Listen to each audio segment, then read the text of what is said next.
ঠিক 10টা বছর পর আবার এই শহরের মাটিতে পা রাখলাম। যে শহর আমাকে তিলে তিলে ধ্বংস করার চেষ্টা করেছিল, আজ সেই শহরের বাতাসের প্রতিটি কণা আমার পায়ের নিচে। আমি জানি আমাকে যারা একসময় চোর অপবাদ দিয়ে তাড়িয়ে দিয়েছিল, তাদের অনেকেই এখন ধ্বংসের দ্বার প্রান্তে। আমার এই নতুন পরিচয়, আমার এই অঢেল সম্পদ তারা ভাবতেও পারবে না। আমি আরিয়ান চৌধুরী এখন আর কারো করুণার পাত্র নই, বরং এখন আমি নির্ধারণ করব কার ভাগ্যে কি আছে। আরিয়ানের কণ্ঠস্বরে এক অস্বাভাবিক শীতলতা। বিমানবন্দরের ভিআইপি লাউঞ্জ থেকে যখন সে বেরিয়ে এলো, তখন তার পরনে দামি স্যুট আর চোখে অন্ধকার সানগ্লাস। তার চলার ছন্দে এক রাজকীয় ভঙ্গি ফুটে উঠেছে, যা দেখে সাধারণ মানুষ এক মুহূর্তের জন্য থমকে দাঁড়াচ্ছে। 10 বছর আগে সেই অবহেলিত ভাঙাচোরা মানুষটার সাথে আজকের এই দাপটে আরিয়ানের কোনো মিল নেই। সে এসেছে প্রতিশোধের নেশায়। যে মিথ্যা অপবাদটাকে দেশছাড়া করেছিল, তার প্রতিটা হিসাব সে আজ সুদে আসলে বুঝে নেবে। হেলাল, গাড়ি সামনে আনো। আমি চাই না এই মুহূর্তে কেউ আমার উপস্থিতি টের পাক। আমি নিজে গিয়ে ওদের চমকে দিতে চাই, বিশেষ করে যারা আমার বাবার মৃত্যুকে পুঁজি করে ব্যবসা শুরু করেছিল।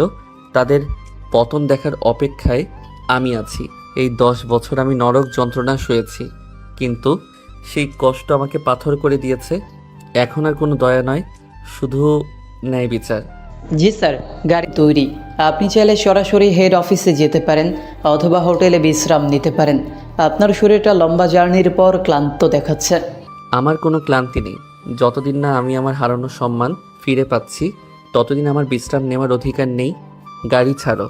কালো রঙের বিলাসবহুল গাড়িটি যখন শহরের ব্যস্ত রাস্তা দিয়ে গন্তব্যের দিকে এগিয়ে যাচ্ছে, আরিয়ান তখন জানালার কাছ নামিয়ে বাইরের পৃথিবীর দিকে তাকিয়ে আছে। রাস্তাঘাট আগের মতোই আছে, শুধু তার দেখার দৃষ্টিভঙ্গি বদলে গেছে। শহরের মোড়ে মোড়ে বড় বড় বিলবোর্ড, যেখানে তার বাবার সেই পুরনো প্রতিষ্ঠানের নাম জলজল করছে। যে প্রতিষ্ঠান এখন দখল করে নিয়েছে তার শত্রুরা। আরিয়ানের হাতের মুঠো শক্ত হয়ে উঠল। ওই গাড়িটা আমি কি ভুল দেখছি?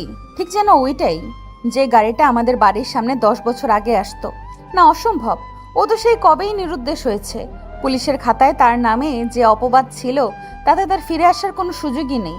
তবুও ওই অবয়বটা ঠিক আরিয়ানের মতো। হেলাল, গাড়িটা একটু থামাও। ডান দিকের ওই নীল রঙের বাড়িটা? হ্যাঁ, ওটাই। এখনো ওখানেই আছে। আমার সব কষ্টের সাক্ষী হয়ে দাঁড়িয়ে আছে ওই পুরনো বাড়িটা। এখনো কি ওরা ওখানেই বাস করে? স্যার, আমি খোঁজ নিয়েছিলাম। এই এলাকায় এখন সেই মানুষগুলোই থাকে যারা আপনার বিরুদ্ধে সাক্ষ্য দিয়েছিল। আপনি কি গাড়ি থেকে নামবেন? না, আজ নয়। সময় হোক, আমি নিজে থেকেই তাদের দরজায় কড়া নাড়ব। সেদিন তাদের চোখের ভাষা দেখার অপেক্ষায় আমি আছি। আজকের আকাশটা বড্ড পরিষ্কার, ঠিক তেমনি আমার পরিকল্পনাটাও পরিষ্কার। কোনো ভুল করা যাবে না। আমার মন বলছে ও ফিরে এসেছে, কিন্তু কেন? ও কি জানে না ওর জন্য ওয়ারেন্ট জারি আছে? না, আমাকে এক্ষুনি সাবধান হতে হবে। যদি ও ফিরে এসে থাকে, তবে আমার জীবনের সব কিছু তাসের ঘরের মতো ভেঙে যাবে। না, আমি কিছুতেই এটা হতে দেব না। হেলাল, শোন, কাল সকালে বোর্ড মিটিংয়ের সব প্রস্তুতি রাখবি। আমি চাই আগামীকাল সারা শহর আমার নতুন পরিচয় নিয়ে কথা বলুক। আমি কোনো সংবাদ সম্মেলন করব না। আমি সরাসরি অ্যাকশনে যাব। যাদের মনে আমার জন্য ঘৃণা ছিল, তাদের মনে এখন ভয় ঢুকিয়ে দেব। জি স্যার, সব ব্যবস্থা করা আছে। সকাল 10টায় আপনার নতুন অফিসের উদ্বোধনী অনুষ্ঠানে বড় বড় ব্যবসায়ীরা উপস্থিত থাকবে। আপনি কি তৈরি? আমি সবসময় তৈরি। 10 বছর ধরে আমি শুধু এই মুহূর্তটার জন্যই বেঁচেছিলাম। আমার বাবার অপমান আর আমার জীবনের এই দশা, সব কিছুর জবাব দেওয়ার সময় এখন। আরিয়ানের গাড়িটি অফিসের প্রধান ফটকের সামনে গিয়ে থামল। বিশাল বড় ভবনের প্রতিটি কোণ যেন আরিয়ানের প্রতিচ্ছবি হয়ে দাঁড়িয়ে আছে। সে গাড়ি থেকে নামলো, তার প্রতিটি পদক্ষেপ যেন এক প্রবল ঘূর্ণিঝড়ের পূর্বাভাস। শহরটা জানে না আজ এক নতুন ইতিহাসের সূচনা হতে যাচ্ছে। যে ছেলেটিকে লোকে অবহেলায় ভুলে গিয়েছিল সে এখন রাজ সিংহাসনে দাবিদার হয়ে ফিরে এসেছে। সাইরা দূর থেকে সবকিছু দেখছে, তার সারা শরীর কাঁপছে ভয়ের চোটে। সাইরা ভিড়ের মাঝে নিজেকে আড়াল করে দাঁড়িয়ে আছে, তার হাতের মুঠো শক্ত হয়ে আছে। চোখের সামনে মঞ্চে দাঁড়িয়ে থাকা মানুষটির দিকে তাকিয়ে তার বুক কাঁপছে। এত মানুষের ভিড়, অথচ সাইরার কানে শুধু একটি কথাই বাজছে, 10 বছর আগে আরিয়ান। মানুষের চেহারা পরিবর্তন হয়, কিন্তু দৃষ্টির সেই তেজ কি একই থাকে? আরিয়ানের প্রতিটা কথা সাইরার হৃৎপিণ্ডে ছুরির মতো আঘাত করছে। আরিয়ান মাইক্রোফোনের সামনে দাঁড়িয়ে এক মুহূর্ত নীরব রইল। পুরো হলরুমে পিনপতন নীরবতা। আরিয়ান ধীর স্থির কণ্ঠে বলতে শুরু করলো, সুধীবৃন্দ, আপনাদের সবাইকে স্বাগতম। এই প্রতিষ্ঠানের নতুন সিইও হিসেবে আমি আপনাদের মাঝে উপস্থিত হয়েছি। এই শহর, এই ব্যবসা আর এই উন্নয়ন সব কিছুই এবার এক নতুন পথে চলবে। আমার সাথে যারা কাজ করবেন তারা জানবেন আমার কর্মপদ্ধতি কেমন। আমার লক্ষ্য এবং কাজের ধরনই হবে আমার পরিচয়। আমি কাজ ভালোবাসি, আর আমার কাজে যারা বাধা দেবে তাদের চেনা আমার জন্য খুব সহজ। আরিয়ানের বলা কথা শেষ হতেই মঞ্চের সামনে থাকা এক বয়োজ্যেষ্ঠ ব্যবসায়ী হাত তুললেন। তিনি কিছুটা দ্বিধাগ্রস্ত হয়েই প্রশ্ন করলেন, স্যার, আপনার পূর্ব অভিজ্ঞতা এবং আপনার ব্যবসায়িক ইতিহাস সম্পর্কে জানার কৌতূহল আমাদের সবারই আছে। এই বিশাল প্রতিষ্ঠানের মালিককে চেনা কি আমাদের অধিকার নেই? মিডিয়ার সামনে অন্তত আপনার সম্পর্কে বিস্তারিত তথ্য প্রকাশ করা উচিত। আরিয়ান তার সেই দৃষ্টি ব্যবসায়ীর দিকে স্থির করল। তার চোখে মুখে কোনো বিরক্তি নেই, আছে এক শুধু শীতল ক্যালকুলেটিভ ভাব। আমার পূর্ব অভিজ্ঞতা বা ইতিহাস এখন আপনাদের জানার প্রয়োজন নেই। বর্তমান এবং ভবিষ্যৎ নিয়ে ভাবাটাই এখন বুদ্ধিমানের কাজ। আমি এখানে এসেছি ব্যবসা করতে এবং এই কোম্পানিকে এক অন্য উচ্চতায় নিয়ে যেতে। আমার ব্যক্তিগত ইতিহাস, আমার ব্যক্তিগত বিষয়, আমার পরিচয় শুধুমাত্র এই প্রতিষ্ঠানের প্রধান হিসেবে সীমাবদ্ধ থাকবে। এর বাইরে অন্য কোনো তথ্য চাওয়ার বা খোঁজার চেষ্টা না করাই সবার জন্য মঙ্গলজনক হবে। আরিয়ানের এই শীতল ও রহস্যময় উত্তরে হলরুমের গুঞ্জন শুরু হলো। সাংবাদিকরা প্রশ্ন করার জন্য অস্থির হয়ে উঠছে, কিন্তু আরিয়ানের নিরাপত্তা রক্ষীরা তাদের 1 ইঞ্চি কাছেও আসতে দিচ্ছে না। আরিয়ান তার সানগ্লাসটা সামান্য নামিয়ে পুরো হলরুমের মানুষের দিকে একবার তাকিয়ে নিল। তার দৃষ্টি যেন প্রতিটি মানুষকে খুঁটিয়ে দেখছে। যারা একসময় তাকে অপবাদ দিয়েছিল তারা আরিয়ানের এই তেজে ভয়ে কুঁকড়ে আছে। সাইডা নিজের জায়গা থেকে সরে যাওয়ার চেষ্টা করলো, কিন্তু তার পা যেন মেঝেতে আটকে গেছে। সে মনে মনে কথাগুলো আওড়াতে লাগলো। ও যেটা বলল তার সাথে আরিয়ানের কণ্ঠস্বরের অদ্ভুত মিল। ও কি ইচ্ছে করে নিজের আসল পরিচয় লুকিয়ে রাখছে? আমাকে শাস্তি দেওয়ার জন্যই কি ও এই নাটকের আয়োজন করেছে? আমি ওর চোখের দিকে তাকাতে পারছি না। ওর দৃষ্টিতে এখন শুধু ঘৃণা। যদি ও সত্যি সেই আরিয়ান হয়, তবে ও আমার সব ষড়যন্ত্রের কথা জেনে ফেলেছে। আমাকে এখান থেকে দ্রুত বেরিয়ে যেতে হবে, নতুবা আমি শেষ হয়ে যাব। আরিয়ান মঞ্চ থেকে নেমে এলো, তার হাঁটার ভঙ্গিতে এক অজেয় সম্রাটের দাপট। সে হেলালের দিকে তাকিয়ে ইশারা করলো। হেলাল, এখন চলো, আজকের মতো এই পর্যন্তই যথেষ্ট। ওদের মনে যে সংশয় আর ভয় আমি বুনে দিয়েছি তা আগামী কয়েকদিনের জন্য যথেষ্ট। আমি চাই ওরা প্রতিদিন রাতে ঘুমোতে যাওয়ার আগে ভাবুক এই মানুষটি আসলে কে এবং সে কেন ফিরে এলো। আমার আসল পরিচয় কারো জানার সুযোগ নেই। আমি চাই ওরা নিজেরাই নিজেদের অপরাধ বোধে দগ্ধ হোক। হেলাল বিনয়ের সাথে মাথা নাড়ল। স্যার, আপনার গাড়ি একদম তৈরি। আপনি চাইলে অন্য পথ দিয়েও বের হতে পারেন, তাহলে মিডিয়ার ভিড় এড়ানো সম্ভব হবে। না, আমি ভিড় এড়াবো না। আমি চাই ওরা আমাকে দেখুক, আমার প্রভাব অনুভব করুক। আমি যেভাবে এসেছি ঠিক সেভাবেই মাথা উঁচু করে বেরিয়ে যাব। সাইরা কি এখনও ওখানে আছে? ওর মুখটা দেখার খুব ইচ্ছে ছিল, কিন্তু আজ থাক, প্রতিশোধের আসল মজাটা ধাপে ধাপে নেওয়াই ভালো। আরিয়ান ধীর স্থির পায়ে হলরুম থেকে বেরিয়ে এলো। সাংবাদিকরা চারপাশ থেকে ঘিরে ধরার চেষ্টা করছে। ক্যামেরা ফ্ল্যাশের ঝিলিক পড়ছে তার মুখের উপর, কিন্তু সে তাতে অবিচল। তার ব্যক্তিত্বে যেন সবাইকে দূরে সরিয়ে দিচ্ছে। সাইরা ভিড়ের শেষ প্রান্ত থেকে দেখলো আরিয়ান বেরিয়ে যাচ্ছে, কিন্তু সে একবারও পেছনে ফিরে তাকালো না। শহরের বাতাসে তখন এক অজানা আতঙ্কের খবর ছড়িয়ে পড়েছে। শহরের সবচেয়ে বড় 5 তারকা হোটেল রয়্যাল প্যালেস, আজ এখানে আয়োজন করা হয়েছে বার্ষিক কর্পোরেট গালা নাইটের। পুরো শহরের প্রভাবশালী সব মানুষ, ব্যবসায়ী আর রাজনীতিবিদদের পদচারণায় হোটেল চত্বর সরগরম। কিন্তু আজ এই অনুষ্ঠানের মূল আকর্ষণ আরিয়ান চৌধুরী, যার পরিচয় এখনও রহস্যময়। আরিয়ান যখন হোটেলের মূল ফটক দিয়ে ভেতরে ঢুকলো, পুরো হলরুমের আলো যেন তার তেজ আর ব্যক্তিত্বের সামনে মিলান হয়ে গেল। তার পরনে মেরুন রঙের ভেলভেট কোট আর চোখে সেই একই রহস্যময় সানগ্লাস। আরিয়ানের ঠিক পেছনেই ছিল তার ব্যক্তিগত সচিব হেলাল। হলের একদিকে সাইরা দাঁড়িয়েছিল এক গ্লাস পানীয় হাতে। আরিয়ানকে দেখে তার হাত থেকে গ্লাসটা মেঝেতে পড়ে ভেঙে চুরমার হয়ে গেল। ও এসেছে? আজ রাতে কি ও নিজের মুখোশ খুলে ফেলবে? না, ওর চোখে মুখে যে অবিশ্বাস দেখছি, তাতে মনে হচ্ছে ও খুব বড় কোনো চাল চালতে চলেছে। আমাকে সতর্ক থাকতে হবে। আজ রাতের মেনুটা কিন্তু বড্ড সাধারণ, তবে আজকের আয়োজনটা আমি খুব অন্যরকমভাবে শেষ করতে চাই।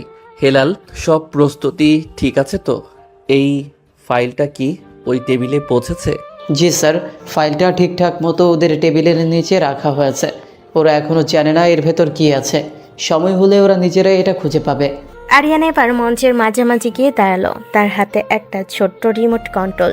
সে এক মুহূর্তের জন্য পুরো হলে নীরবতা পর্যবেক্ষণ করলো। এরপর সে রিমোটের বাটনে চাপ দিল। মুহূর্তের মধ্যেই হলের বিশাল বড় এলইডি লাইট পর্দায় ভেসে উঠল 10 বছর আগে সেই অভিশপ্ত রাতের কিছু ফুটেজ, যেখানে দেখা যাচ্ছে আরিয়ানের বাবার কোম্পানি, সেই বিতর্কিত ফাইলগুলো, আর সেই সাথে সাইরা এবং তৎকালীন কিছু দুর্নীতিবাজ কর্মকর্তার কথোপকথনের ভিডিও রেকর্ডিং। সারা হলরুমে তখন পিনপতন নীরবতা। কেউ বিশ্বাস করতে পারছে না যে এই ভিআইপি অনুষ্ঠানে এমন কিছু প্রকাশ পাবে। আপনাদের সামনে আজ আমি কোনো নতুন ব্যবসার পরিকল্পনা নিয়ে আসিনি। এসেছি 10 বছর আগে ঘটে যাওয়া এক মিথ্যে অপবাদের সত্য উদ্ঘাটন করতে। আমার হাতে থাকা এই ডকুমেন্টসগুলো কোনো সাধারণ কাগজের টুকরো নয়। এগুলো হলো মিথ্যে অপবাদের দলিল। যারা আজ এই অভিজাত মহলের সামনের সারিতে বসে আছেন, তাদের মুখোশ খোলার সময় এসে গেছে। আমার বাবার কোম্পানি যারা ধ্বংস করেছিল, তাদের পরিচয় এই স্ক্রিনে ভেসে উঠছে। হলের ভেতর বিশৃঙ্খলা শুরু হলো। প্রভাবশালী ব্যবসায়ীরা চেয়ার ছেড়ে দাঁড়িয়ে পড়ল। অনেকে ফাইলগুলো দেখে ভয়ে কাঁপছে। সাইরা বুঝতে পারল আরিয়ান আজ আস্ত একটা বোমা ফাটিয়েছে। সে দ্রুত হলের পেছনে গেট দিয়ে বের হওয়ার চেষ্টা করলো, কিন্তু সিকিউরিটি গার্ডরা তাকে আটকে দিল। আরিয়ান ধীরে ধীরে সাইরার দিকে এগিয়ে যেতে লাগলো। তার প্রতিটি পদক্ষেপে যেন ধরনী কাঁপছে। আরিয়ান সাইরার সামনে গিয়ে থামলো। তুমি কেন এমন করছো আরিয়ান? তুমি জানো না এর পরিণতি কি হবে? তুমি আমার জীবন ধ্বংস করে দিচ্ছ। ধ্বংস তো সেই 10 বছর আগেই হয়ে গিয়েছিল সাইরা। আমি শুধু আজ সেই ধ্বংসস্তূপের ওপর থেকে ধুলো ঝেড়ে সত্যটাকে সবার সামনে তুলে ধরলাম। তুমি কি ভেবেছিলে আমি চিরকাল নীরব থাকব? আজ থেকে এই শহরের পুরো ব্যবসার নিয়ন্ত্রণ আমার হাতে। আর তোমরা এখন কেবল ইতিহাসের পাতায় একটা কলঙ্কিত অধ্যায় হয়ে থাকবে। আরিয়ানের এই অভাবনীয় ধামাকায় পুরো শহর আজ তোলপাড়। প্রভাবশালী ব্যবসায়ীরা এখন আরিয়ানে পা ধরতে প্রস্তুত, কিন্তু আরিয়ান তার জেদ থেকে এক চুলও নড়ল না। সাইরার মুখ দিয়ে কোনো কথা বের হচ্ছে না। সে জানে আজ রাতে তার অস্তিত্ব বিপন্ন হতে চলেছে। আরিয়ান শুধু সাইরার দিকে তাকিয়ে একটা রহস্যময় হাসি দিল। হোটেলের বাইরের দিকে পা বাড়ালো। তার মিশন সফল। আর এই সাফল্যের প্রথম ধাপে এসে ধূলিসাৎ করে দিয়েছে তার শত্রুদের অহংকার। আরিয়ানের একের পর এক মাস্টার স্ট্রোক এবং গোপন নথি ফাঁসের ঘটনার পর পুরো ব্যবসায়িক মহলে ভূমিকম্পের মতো পরিস্থিতির সৃষ্টি হয়েছে। একদিকে যখন আরিয়ান তার সাম্রাজ্যকে আরও শক্তিশালী করার কাজে ব্যস্ত, ঠিক তখনই বাজারে নতুন এক প্রতিদ্বন্দ্বীর আবির্ভাব ঘটল। কোম্পানির নাম গার্ডিয়ান ফাইন্যান্সিয়াল কনসোর্টিয়াম। কিন্তু এই কোম্পানির মালিককে, কোথায় এর মূল কার্যালয়, সে সম্পর্কে কারোর কোনো ধারণা নেই। তারা যেন হঠাৎ করেই আকাশ থেকে পড়ল এবং আরিয়ানের কোম্পানির প্রধান প্রতিযোগিতা হয়ে দাঁড়িয়ে গেল। গার্ডিয়ান ফাইন্যান্সিয়াল কনসোর্টিয়াম খুব দ্রুত আরিয়ানের হাতে থাকা কয়েকটি বড় প্রজেক্টের কন্ট্যাক্টস নিয়ে নিল। হেলাল, এই গার্ডিয়ান সম্পর্কে তোর কাছে কোনো তথ্য আছে? এই কোম্পানিটা কোথা থেকে এলো? হুট করে এভাবে আমার সাথে টক্কর দিচ্ছে কেন? স্যার, আমরা অনেক চেষ্টা করেছি, কিন্তু এদের নেটওয়ার্ক খুবই শক্তিশালী। প্রতিটি ফাইল, প্রতিটি ইনভেস্টমেন্ট তারা এমনভাবে করছে যে মনে হচ্ছে তারা আগে থেকেই জানতো আমরা কি করতে যাচ্ছি। তাদের মালিকের নাম কোথাও নেই, এমনকি টেক্সট ফাইলে সব তথ্য গোপন রাখা হয়েছে। আমাদের আইটি টিমও এদের সার্ভারে ঢুকতে পারছে না। অসম্ভব। পৃথিবীতে এমন কোনো সিস্টেম নেই যা আমি ভাঙতে পারবো না। এই রহস্যময় মালিক কি আমাকে ব্যক্তিগতভাবে চেনেন? মনে হচ্ছে তিনি আমার সাথে কোনো লুকোচুরি খেলছেন। ঠিক আছে, আগামীকাল আমাদের যে বড় প্রজেক্টের বিডিং আছে সেখানে গার্ডিয়ান কোম্পানিকে সব দিক দিয়ে পরাস্ত করতে হবে। কোনো ছাড় দেওয়া যাবে না। পরের দিন সকাল ঢাকা শহরের সবচেয়ে বড় কনভেনশন সেন্টারের বিল্ডিংয়ে আয়োজন করা হয়েছে আরিয়ানের কোম্পানির বিপরীতে গার্ডিয়ান ফাইন্যান্সিয়াল কনসোর্টিয়ামের প্রতিনিধি দল এসেছে, কিন্তু তারা আরিয়ানের মতো এভাবে সামনে এলো না। তারা পাঠালো একজন আইনজীবী এবং একজন অটোমেটেড ভিডিও কনফারেন্স সিস্টেম, যার মাধ্যমে কেবল একটি যান্ত্রিক কণ্ঠস্বর শোনা যাচ্ছিল। পুরো হলরুম তখন গার্ডিয়ান কোম্পানির রহস্যময় আচরণে সরগরম। আমি জীবনে বহু কোম্পানি দেখেছি, কিন্তু এমন রহস্যময় মালিক তো কখনো দেখিনি। গার্ডিয়ান কোম্পানি কি আরিয়ান চৌধুরীর সাম্রাজ্যকে গুড়িয়ে দেওয়ার জন্য এসেছে? আজ বিডিংয়ের ফলাফলই ঠিক করে দেবে এই শহরে কার দাপট বেশি। আরিয়ান যদি হেরে যায় তবে তার বিলিয়নিয়ার তকমা ধুলোয় মিশে যাবে। আরিয়ান মঞ্চের সামনে গিয়ে দাঁড়ালো। তার চোখে মুখে কোনো ভয় নেই, আছে শুধু এক তীব্র চ্যালেঞ্জ।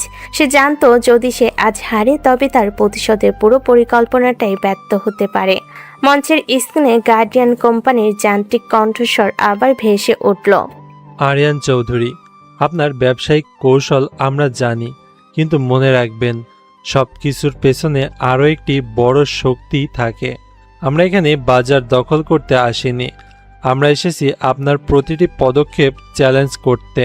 আজ যে বিল্ডিং হচ্ছে সেখানে আমাদের দেওয়া বাজেট আপনার থেকে 20% কম এবং কাজের মান আপনার থেকে 10 গুণ বেশি।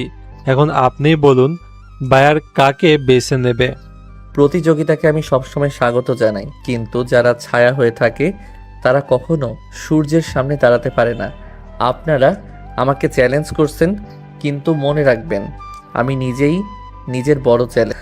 আপনারা যদি মনে করেন আমাকে হারাবেন তবে ভুল করছেন। আমি এই বিডিংয়ের জন্য যে নতুন টেকনোলজি ব্যবহার করছি তা এখনও আপনাদের কল্পনার বাইরে। আরিয়ান ল্যাপটপ থেকে একটি ফাইল আপলোড করলো। মুহূর্তের মধ্যেই বিশাল পর্দায় এমন কিছু প্রযুক্তিগত নকশা ভেসে উঠল যা দেখে পুরো কনভেনশন সেন্টারে তোলপাড় শুরু হয়ে গেল। উপস্থিত বিশেষজ্ঞরা অবাক হয়ে তাকিয়ে রইল। আরিয়ানের প্রযুক্তি এতটাই উন্নত যে তা বর্তমানে যে কোনো কোম্পানির পক্ষে টেক্কা দেওয়া অসম্ভব। গার্ডিয়ান কোম্পানি সেই যান্ত্রিক কণ্ঠস্বর কিছুক্ষণ স্তব্ধ হয়ে রইল। পুরো হলরুমে তখন আরিয়ানের জয়ধ্বনি। এই গার্ডিয়ান কোম্পানিটা কে? ও কি আরিয়ানকে সাহায্য করতে এসেছে, নাকি তাকে আরও বড় ফাঁদে ফেলার জন্য? আরিয়ান আজ হয়তো জিতে গেল, কিন্তু এই রহস্যময় মালিক কি এখনই হাল ছেড়ে দেবেন? হেলাল, আজ আমরা জয়ী হয়েছি, কিন্তু গার্ডিয়ান কোম্পানিকে আমি হালকাভাবে নিচ্ছি না। ওরা ঠিক কী চাইছে তা আমাকে খুঁজে বের করতেই হবে। ওরা জানে না আমি কি করার ক্ষমতা রাখি। আমার আসল পরিচয় গোপন রেখে আমি যে খেলা শুরু করেছি, ওরা কি আমার সাথে সেই একই খেলায় মেতে উঠল? আরিয়ান তার গাড়ির দিকে এগিয়ে গেল। রাতের ঢাকা শহর তখন ঝকমক করছে। সে জানতো এই জয় সাময়িক। অজানার পথে এক নতুন শত্রুর আবির্ভাব হয়েছে, যার কোনো মুখ নেই, কোনো পরিচয় নেই। গার্ডিয়ান ফাইন্যান্সিয়াল কনসোর্টিয়াম আর আরিয়ানের এই লড়াই এখন আর শুধু ব্যবসায়িক নয়, এটি এখন এক ব্যক্তিগত যুদ্ধের রূপ নিতে চলেছে। আরিয়ান গাড়িতে বসে ফাইলগুলো উল্টে পাল্টে দেখছে। আরিয়ানের মনে এখন সন্দেহের দানা বাঁধছে। গার্ডিয়ান কনসোর্টিয়ামের প্রতিটি চাল এত নিখুঁত যে সাধারণ কোনো ব্যবসায়ীর পক্ষে তা করা অসম্ভব। রাতের নিস্তব্ধতায় নিজের বিলাসবহুল ফ্ল্যাটে বসে আরিয়ান ল্যাপটপের স্ক্রিনের দিকে তাকিয়ে আছে। গার্ডিয়ান কোম্পানির আইপি অ্যাড্রেস ট্র্যাক করতে গিয়ে সে এমন কিছু তথ্যের মুখোমুখি হলো যা তার রক্ত গরম করে দিল। সবগুলো ঘুরে ফিরে গিয়ে ঠেকছে সাইরাদের পুরনো বাড়ির ঠিকানায়। আরিয়ানের চল শক্ত হয়ে গেল। 10 বছর আগে তাকে যারা তিলে তিলে ধ্বংস করেছিল, যারা তার বাবার মান সম্মান ধুলোয় মিশিয়ে দিয়েছিল, সেই সাইরার পরিবার, সাইরা, তার বাবা মা এবং বড় ভাই সাইরার, তারা আবার সক্রিয় হয়ে উঠেছে। হেলাল, আমার আগের সন্দেহই ঠিক ছিল। যারা 10 বছর আগে আমাকে পথের ভিখারি বানিয়েছিল তারাই এখন নতুন মোড়কে গার্ডিয়ান কোম্পানি খুলে আমার সামনে দাঁড়িয়েছে। আমি ভেবেছিলাম সাইরা আর তার পরিবারকে আমি ধীর গতিতে তিলে তিলে শেষ করব, কিন্তু ওরা নিজেদের কপাল নিজেই পুড়িয়েছে। ওরা বড্ড বেশি উত্তেজিত হয়ে উঠেছে। ওদের এই বাড়াবাড়ি আর সহ্য করা যাবে না। ওদেরকে চিরতরে শান্ত করার সময় চলে এসেছে। স্যার, আপনি কি নিশ্চিত যে এর পেছনে সাইরার পুরো পরিবার জড়িত? আমরা কি আগে প্রমাণ জোগাড় করব না? প্রমাণের প্রয়োজন নেই। সাইরার বড় ভাই সারোয়ারের যে স্বভাব তার কোনো পরিবর্তন হয়নি। সে এখনও সেই পুরনো নোংরা খেলায় মেতে আছে। সাইরার বাবা যে একসময় আমার বাবার সবচেয়ে কাছের মানুষ, সে যে বড় বিশ্বাসঘাতকতা করেছিল, সে নিশ্চয়ই এখন গার্ডিয়ানের নেপথ্যে বসে কলকাঠি নাড়ছে। সাইরার মাও কি কম? সেই তো সব ষড়যন্ত্রের প্রধান কুশীলব ছিল। এরা সবাই আমার জীবনটা শেষ করে দিয়েছিল। আমি ওদের এখন আর কোনো সুযোগ দেব না। আরিয়ান উঠে দাঁড়ালো। তার চোখে মুখে এখন আর কোনো দয়া নেই, আছে শুধু এক বিশাল হিংস্র রূপ। সে জানে এই মুহূর্তে সরাসরি আক্রমণ করলে লাভ হবে না, বরং ওদের এমনভাবে আটকাতে হবে যেন ওরা নিজেরাও টের না পায়। সে দ্রুত ল্যাপটপে টাইপ করতে শুরু করলো।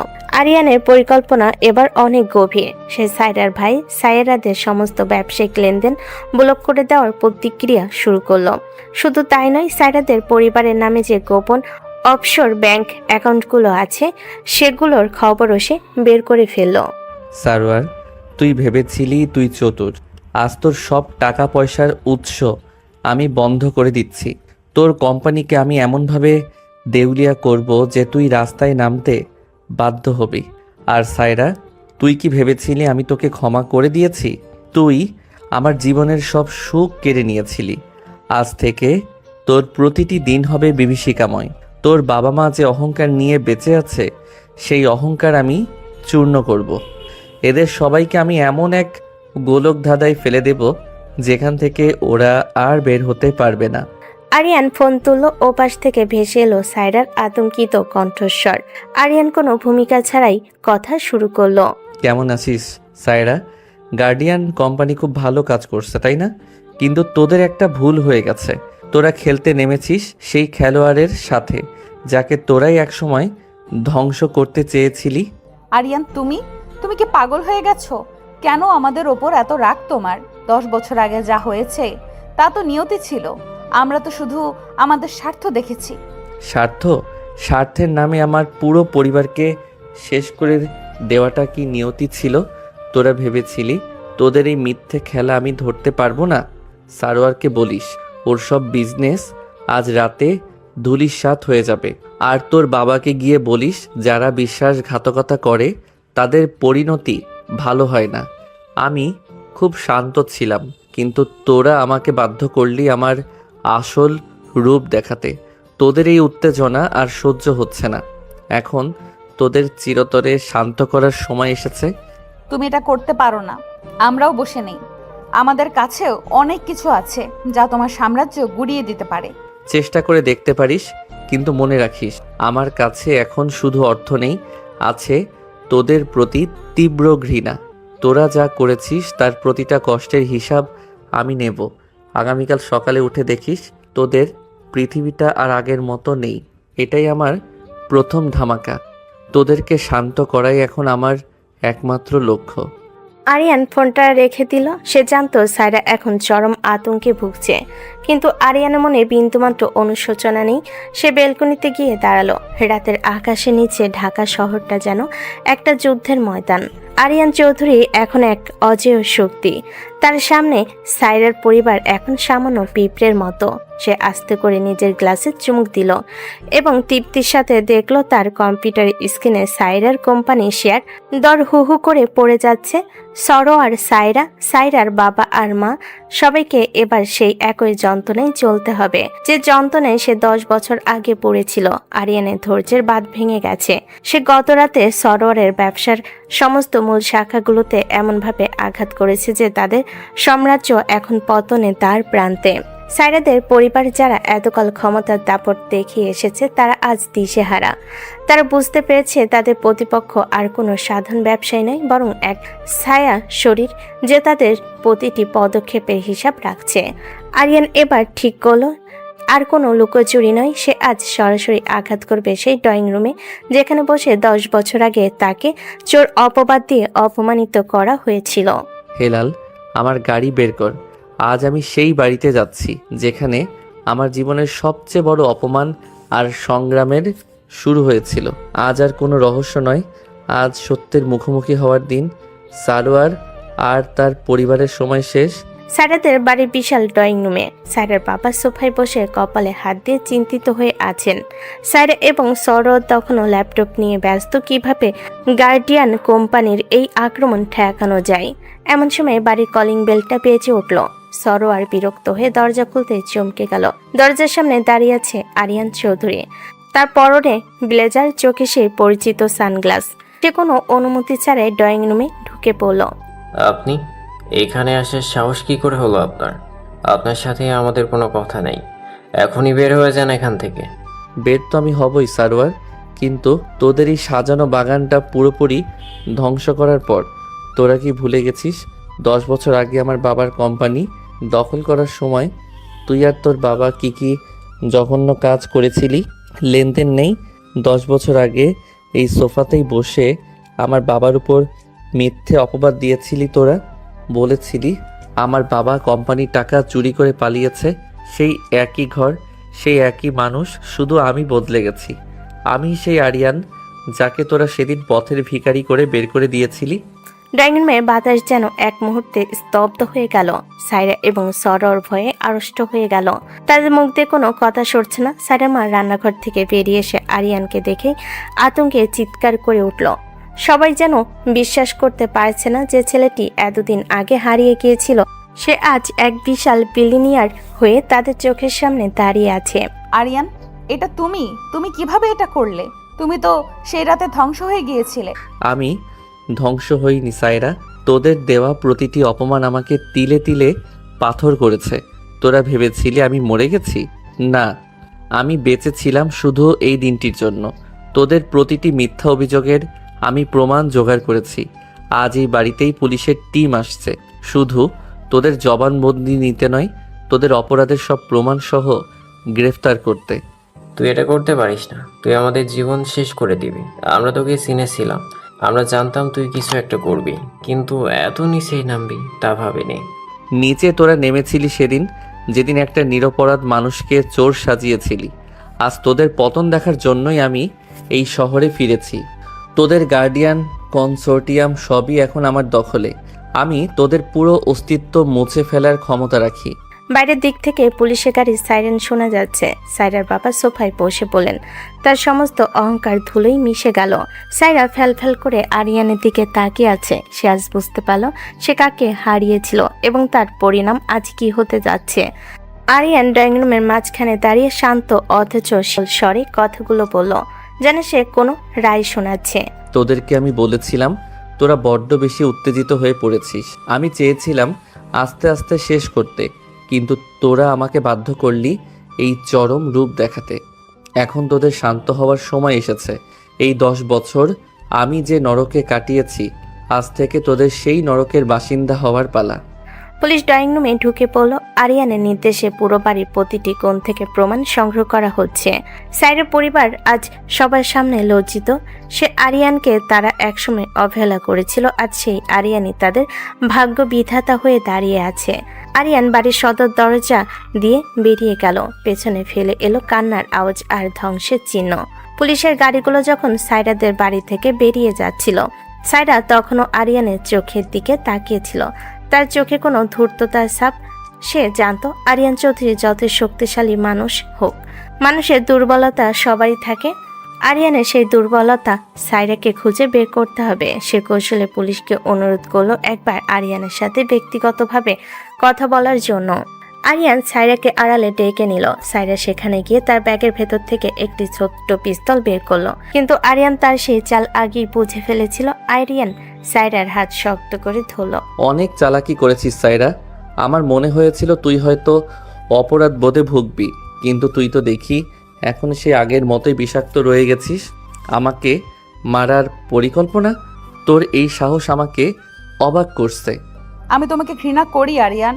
আমি জানতাম তুমি কোনো না কোনো সময় এই বাড়িতে আসবে। আমার সব প্রস্তুতি ছিল। আজ হয় তুমি থাকবে, নয়তো আমি। আজ থেকে তুই শুধু আমার থাকবি। আমি তোকে পুলিশের হাতে দিয়ে জেলখানায় পাঠাবো না। জেলখানায় তোরা রাজার হালে থাকবি, সেটা আমি হতে দিব না। তোকে আমি এমন এক নরকে রাখবো যেখানে তুই চাইলেও পালাতে পারবি না। তুই আমাকে বিয়ে করবি সায়রা? এটা অসম্ভব। আমি তোমাকে ঘৃণা করি। আমি কখনো তোমাকে বিয়ে করব না। তুমি কি ভেবেছো ব্ল্যাকমেইল করে আমাকে নিজের আয়ত্তে রাখবে? আমার কাছে এমন সব নথিপত্র আছে যা ফাঁস হলে তোর বাবার আর বড় ভাইয়ের ফাঁসি হবে। তুই যদি আমাকে বিয়ে না করিস তবে এখনই আমি পুলিশের কাছে সেই অরিজিনাল ফাইলগুলো পাঠিয়ে দেব। তখন তোর পরিবার এক সেকেন্ডও বাঁচবে না। তোর কাছে আজ রাত পর্যন্ত সময় আছে। সিদ্ধান্ত তোকে নিতে হবে। সাইরা স্তম্ভিত হয়ে দাঁড়িয়ে রইল। সে জানতো আরিয়ান মিথ্যা বলছে না। তার পুরো পরিবারের ভবিষ্যৎ এখন এই মানুষটির হাতের মুঠোয়। আরিয়ান সাইরার কপালে একটি আঙ্গুল ছুঁয়ে দিয়ে চলে গেল।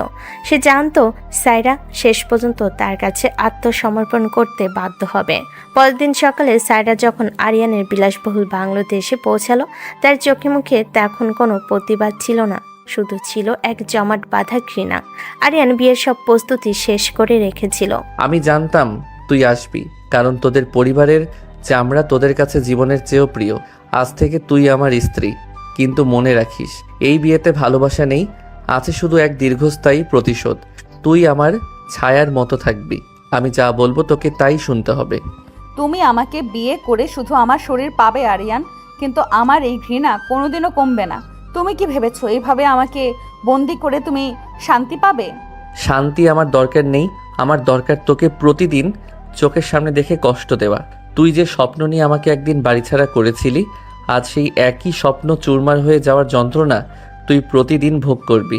বিয়ের কাজই তৈরি, আজই আমাদের বিয়ে হবে। আরিয়ানের কঠোর নির্দেশে রেজিস্ট্রি বিয়ের সব প্রক্রিয়া শুরু হলো। সাইরা পাথরের মতো বসে রইল। তার পরিবারের মানুষেরা বাইরে কাঁদছে, কিন্তু আরিয়ানের নিরাপত্তা রক্ষীদের জন্য তারা ভেতরে ঢোকার অনুমতি পাচ্ছে না। আরিয়ান সাইরার পাশে বসে বিয়ের দলিলে স্বাক্ষর করলো।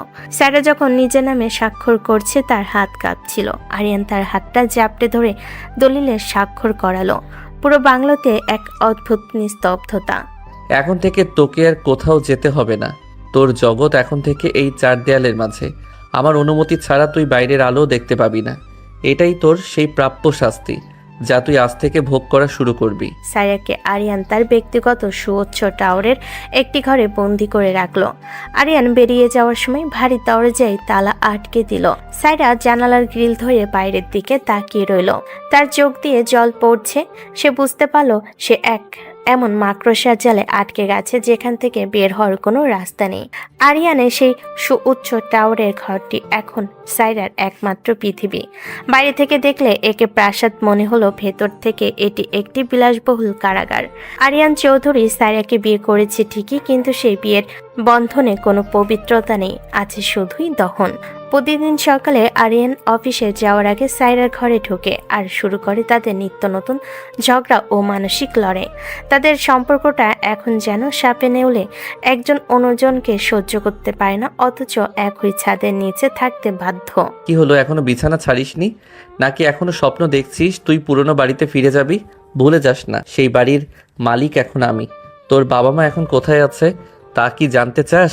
তুই তো মানুষ হতে পারলি না আরিয়ান। ক্ষমতার নেশায় তুই অন্ধ হয়ে গেছিস। মানুষকে বন্দি করে রেখে তুই যদি শান্তি পাস, তবে তুই পৃথিবীর সবচেয়ে বড় কাপুরুষ। আমি তোকে ঘৃণা করি, প্রতিটা মুহূর্তে আমি তোকে ঘৃণা করি। ঘৃণা করা ভালো। ঘৃণা অন্তত প্রমাণ করে যে আমি এখনো তোর মস্তিষ্কের এক কোণে বেঁচে আছি। তুই তো আমাকে ভুলতে পারবি না সায়রা।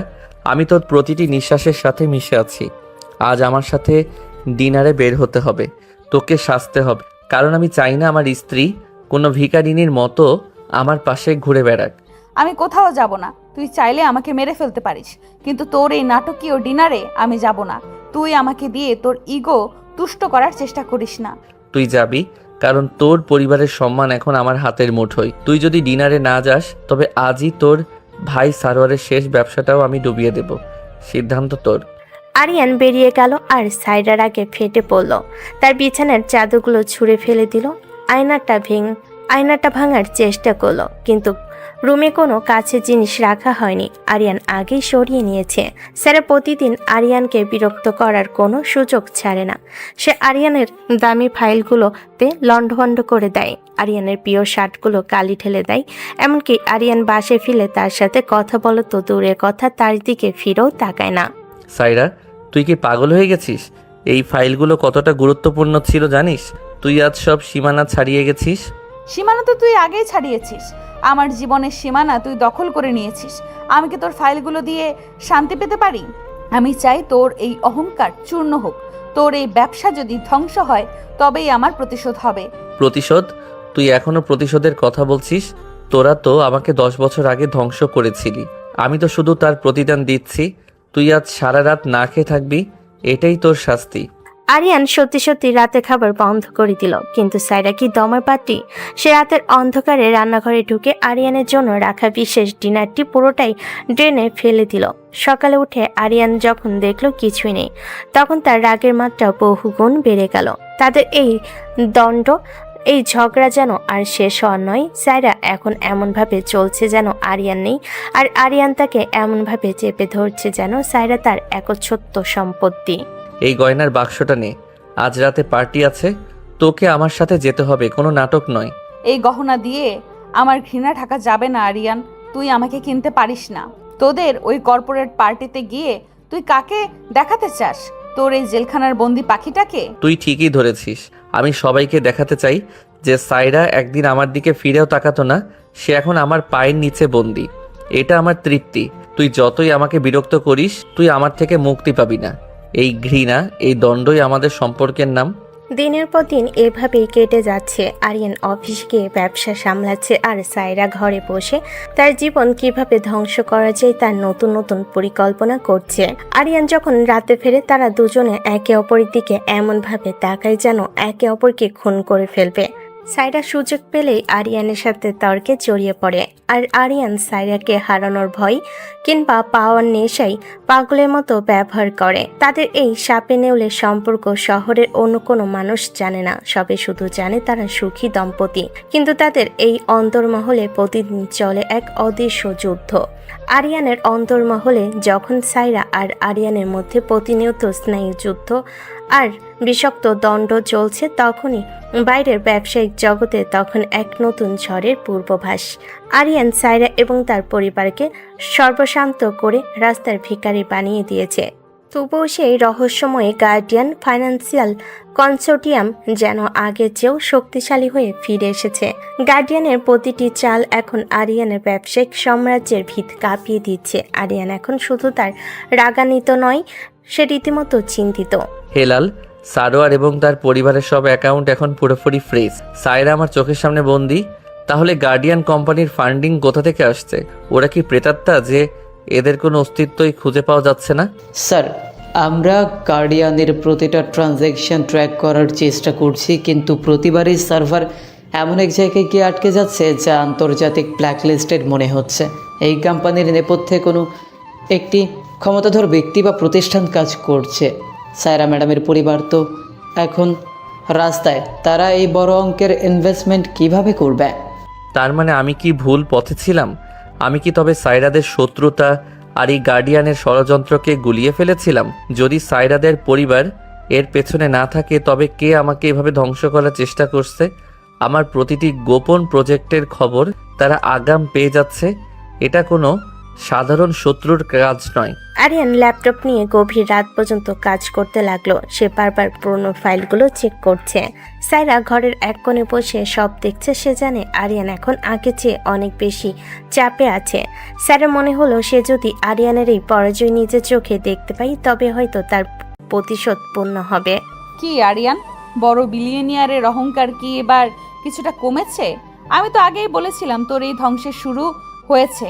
তুই হয়তো ভেবেছিলি আমাকে আর আমার পরিবারকে শেষ করেই তুই রাজা হয়ে যাবি, কিন্তু তুই জানিস না এই শহরে তোর চেয়েও বড় শিকারে লুকিয়ে আছে। চুপ কর সাইরা, আমার ব্যবসা নিয়ে তুই কোনো কথা বলবি না। তোকে আমি যা দিয়েছি তার চেয়ে বেশি তোর প্রাপ্য ছিল। এখন তোকে আমার সহ্য করতে হচ্ছে, এটাই তোর ভাগ্য। কিন্তু গার্ডিয়ানের রহস্য আমি ভেদ করবই। তুই কি সত্যি কিছু জানিস না? তোর এই ভাই সারোয়ার কি গোপনে কোনো যোগাযোগ রেখেছিল? আরোয়ারের মাথায় এত বুদ্ধি নেই যে সে গার্ডিয়ান চালাবে। যদি সে চালাতো তবে অনেক আগেই সে তোকে পথে বসিয়ে দিত। তুই নিজেই ভাব, তোর এত বড় সাম্রাজ্যে তুই কার কার ক্ষতি করেছিস। হয়তো কেউ তোর চেয়েও বেশি তিলে তিলে ধ্বংস হতে চেয়েছিল, ঠিক যেমন তুই আমার সাথে করেছিস। সাইরার কথাগুলো আরিয়ানের মাথায় বিদ্যুৎ গতিতে কাজ করলো। সে জানতো না সাইরা তাকে সাহায্য করছে নাকি বিদ্রুপ করছে, কিন্তু আরিয়ান বুঝতে পারল সে এক গভীর গহ্বরে পা দিয়েছে। গার্ডিয়ান কোম্পানি শুধু আরিয়ানের ব্যবসায়িক ক্ষতি করছে না, তারা আরিয়ানের ব্যক্তিগত প্রতিটি দুর্বলতা নিখুঁতভাবে কাজে লাগাচ্ছে। আরিয়ান ল্যাপটপটা সজোরে বন্ধ করে দিল। তার মনে এখন হাজারো প্রশ্ন। সে কি সাইরাদের শাস্তি দিতে গিয়ে এমন এক দানবকে জাগিয়ে তুলেছে যাকে সামলানো তার ক্ষমতার বাইরে? হেলাল, গার্ডিয়ানের সব অফিসিয়াল ইমেইল এবং কমিউনিকেশন চ্যানেলে একটা ট্র্যাকার বসাও। আমি চাই এবার মুখোমুখি লড়াই হোক। যদি ওরা আমার সাথে লুকোচুরি খেলে তবে আমি আমার সব শক্তি দিয়ে ওদের সামনে টেনে আনবো। আর সাইরা, তুই আমার সাথেই থাকবি। তোকে দেখেই আমি আমার শত্রুকে চ্যালেঞ্জ জানাবো। আরিয়ানের চোখে মুখে এখন জয়ের নেশার চেয়েও বেশি এক অস্থিরতা। সে বুঝতে পারছে এই লড়াইটা এখন আর সাইরার পরিবারের সাথে নেই। এটা এমন এক অশুভ শক্তির সাথে যার মুখোশ আরিয়ান এখনো খোলেনি। অন্তর্মহলে সাপে নেউলে সম্পর্ক আর বাইরে ব্যবসায়িক জগতের এই নীরব প্রতিদ্বন্দ্বিতা, সব মিলিয়ে আরিয়ানের জীবন এখন এক গোলকধাঁধায় পরিণত হয়েছে। সাইরা এক দৃষ্টে আরিয়ানের দিকে তাকিয়ে রইল, তার মনে এক অদ্ভুত প্রশান্তি। আরিয়ান যত বিপদে পড়ছে সাইরা যেন ততটাই তৃপ্তি পাচ্ছে। আরিয়ানের কঠোর নজরদারিতে থাকলেও সাইরা মাঝে মাঝে আরিয়ানের ব্যবসায়িক প্রয়োজনে অথবা নিরাপত্তা রক্ষীতে পাহারার বাইরে বের হওয়ার অনুমতি পায়। এমনই এক দুপুরে শপিং মলে কেনাকাটার চলে সাইরা বের হয়েছিল। মার্কেট থেকে বের হওয়ার সময় হঠাৎ তার নজর পড়ে পার্কিং লটে দাঁড়িয়ে থাকা এক পরিচিত গাড়ির দিকে। সাইরার শরীর মুহূর্তের জন্য জমে গেল। সে গাড়ি থেকে নামছেন তার নিজের ছোট চাচা, যাকে সে এতদিন খুব শ্রদ্ধা করে এসেছে। চাচার পাশে দাঁড়িয়ে আছে মির্জা খালেদ, শহরের প্রভাবশালী এক শিল্পপতি। সাইরা দ্রুত নিজেকে আড়ালে লুকিয়ে ফেল। তাদের কথোপকথন শোনার জন্য সে নিঃশব্দে তাদের কাছাকাছি গিয়ে দাঁড়ালো। তাদের কথাগুলো যেন বাতাসে বিষের মতো ছড়িয়ে পড়ছে। আরিয়ান চৌধুরী এখন সবকিছুর মূলে পৌঁছে গেছে। সে যদি জেনে ফেলে 10 বছর আগে আমরাই তার বাবার কোম্পানির সব ফাইল জাল করে তাকে অপবাদ দিয়েছিলাম, তবে সে আমাদের আস্ত রাখবে না। আরিয়ানের সেই ফাইলগুলো এখনো আমাদের কাছে সুরক্ষিত। ওগুলোই তার ধ্বংসের কারণ ছিল। চিন্তা করিস না খালেদ, আরিয়ান এখনো মনে করে সায়রাদের পরিবারই এর পেছনে দেয়। সে সায়রাকে বিয়ে করে নিজের ইগো স্যাটিসফাই করছে। সে জানেই না আসল পরিকল্পনাটা ছিল আমাদের। সেদিন আমরাই আরিয়ানের বাবার সই নকল করেছিলাম আর কোম্পানির সমস্ত অর্থ পাচার করে সব দোষ ওর ঘাড়ে চাপিয়ে দিয়েছিলাম। আরিয়ান সম্পূর্ণ নির্দোষ ছিল, কিন্তু আমাদের ষড়যন্ত্রের কাছে সে টিকতে পারেনি। সায়রাকে কাজে লাগিয়ে আমরা খুব সহজেই আরিয়ানকে বোকা বানিয়ে রেখেছি। এই কথাগুলো শোনার সাথে সাথে সাইরার পায়ের তলা থেকে মাটি সরে গেল। তার সারা শরীর কাঁপছে। সে নিজের মুখ 2 হাত দিয়ে চেপে ধরল যাতে কান্নার শব্দ তাদের কানে না যায়। তার চাচা, যে কিনা এই পরিবারের সবচেয়ে আপনজন ছিল, সেই এই ষড়যন্ত্রের মূল হোতা। 10 বছর ধরে যে ছেলেটিকে সে ঘৃণা করে এসেছে, যাকে সে তুচ্ছ তাচ্ছিল্য করেছে, যার জীবন সে নরক বানিয়ে দিয়েছে, সেই ছেলেটি আসলে সম্পূর্ণ নির্দোষ ছিল। সাইরা দেওয়ালে পিঠ থেকে ধপাস করে বসে পড়ল। তার চোখ দিয়ে অনর্গল জল পড়ছে। আমি কি করলাম? আমি কতটা জঘন্য কাজ করলাম? আরিয়ান নির্দোষ ছিল, আর আমি গত 10 বছর ধরে তার প্রতি শুধু ঘৃণা পুষে রেখেছি। তাকে কষ্ট দিয়েছি, তাকে অপমান করেছি। আমি কিভাবে পারলাম এত বড় একটা ভুল করতে? আমি তোকে ভালোবেসেছিলাম, কিন্তু অন্ধবিশ্বাসের কারণে আমি নিজেই ওর জীবন ধ্বংস করে দিলাম। আমার চাচা, আমার নিজের আপনজন আমার সামনে বসে এই মিথ্যা নাটক সাজিয়েছিল, আর আমি বোকার মতো তাতে তাল দিয়েছি। সাইরা এখন মানসিকভাবে পুরোপুরি বিধ্বস্ত। সে কোনো মতে শপিং মল থেকে বেরিয়ে গাড়িতে গিয়ে বসলো। গাড়ির ভেতর বসে সে উচ্চস্বরে কাঁদতে শুরু করলো। তার চোখের সামনে ভেসে উঠছে আরিয়ানের সেই অসহায় মুখটা। 10 বছর আগের আরিয়ান। সাইরা বুঝতে পারলো সে শুধু আরিয়ানের জীবন ধ্বংস করেনি, সে নিজের জীবনকেও ধ্বংসের শেষ সীমায় নিয়ে এসেছে। সে নিজের দিকে তাকাতে পারছে না, কারণ আরিয়ান যে প্রতিচ্ছবি সে দেখছে, সে একজন অপরাধী। তার সারা শরীর কাঁপছে, দম নিতে তার কষ্ট হচ্ছে। আরিয়ান আমাকে ক্ষমা করবে না। আমি ওকে বিয়ে করেছি প্রতিশোধ নিতে, ওকে বন্দি করে রেখেছি আমার ইগো স্যাটিসফাই করতে, অথচ ও এই সব কিছুর গোপনে কোনো দোষই করেনি। আমি ওর সাথে যে আচরণ করেছি তা কোনো মানুষ অন্য মানুষের সাথে করতে পারে না। আমি এখন ওর চোখের দিকে কিভাবে তাকাবো? আমার চাচা এই পৈশাচিক রূপ আমি জানতাম না, আর এখন আমি নিজেই সেই চক্রের বলি হয়ে গেছি। আমি সারা জীবন ওকে ঘৃণা করে যে পাপ করেছি তার মাসুল আমি কিভাবে দেব? সাইরা কোনো মতে নিজেকে সামলে বাড়ি ফিরে এলো, কিন্তু তার মনের ভেতর এখন এক বিশাল ঝড়। সে এখন আরিয়ানের ঘরে ঢুকতে ভয় পাচ্ছে। আরিয়ান বাসায় ফিরে সাইরার এই বিধ্বস্ত চেহারা দেখলো। সে এগিয়ে এলো সাইরার দিকে, কিন্তু সাইরা যেন দূরে সরে গেল। আরিয়ান অবাক হয়ে তাকিয়ে রইল, কারণ সে দেখলো সাইরার চোখগুলো কান্নায় ফুলে লাল হয়ে আছে। তার প্রতিটি নিঃশ্বাস যেন আর্তনাদ করছে। সাইরা বুঝতে পারছে না এই সত্য সে কিভাবে আরিয়ানের সামনে প্রকাশ করবে। কি হয়েছে তোর? আবার কি নতুন কোনো নাটক শুরু করলি, নাকি তোকে বন্দি রেখে আমারই ভুল হয়েছে? তোর এই কান্না দেখে আমার মোটেও দয়া হচ্ছে না সাইরা।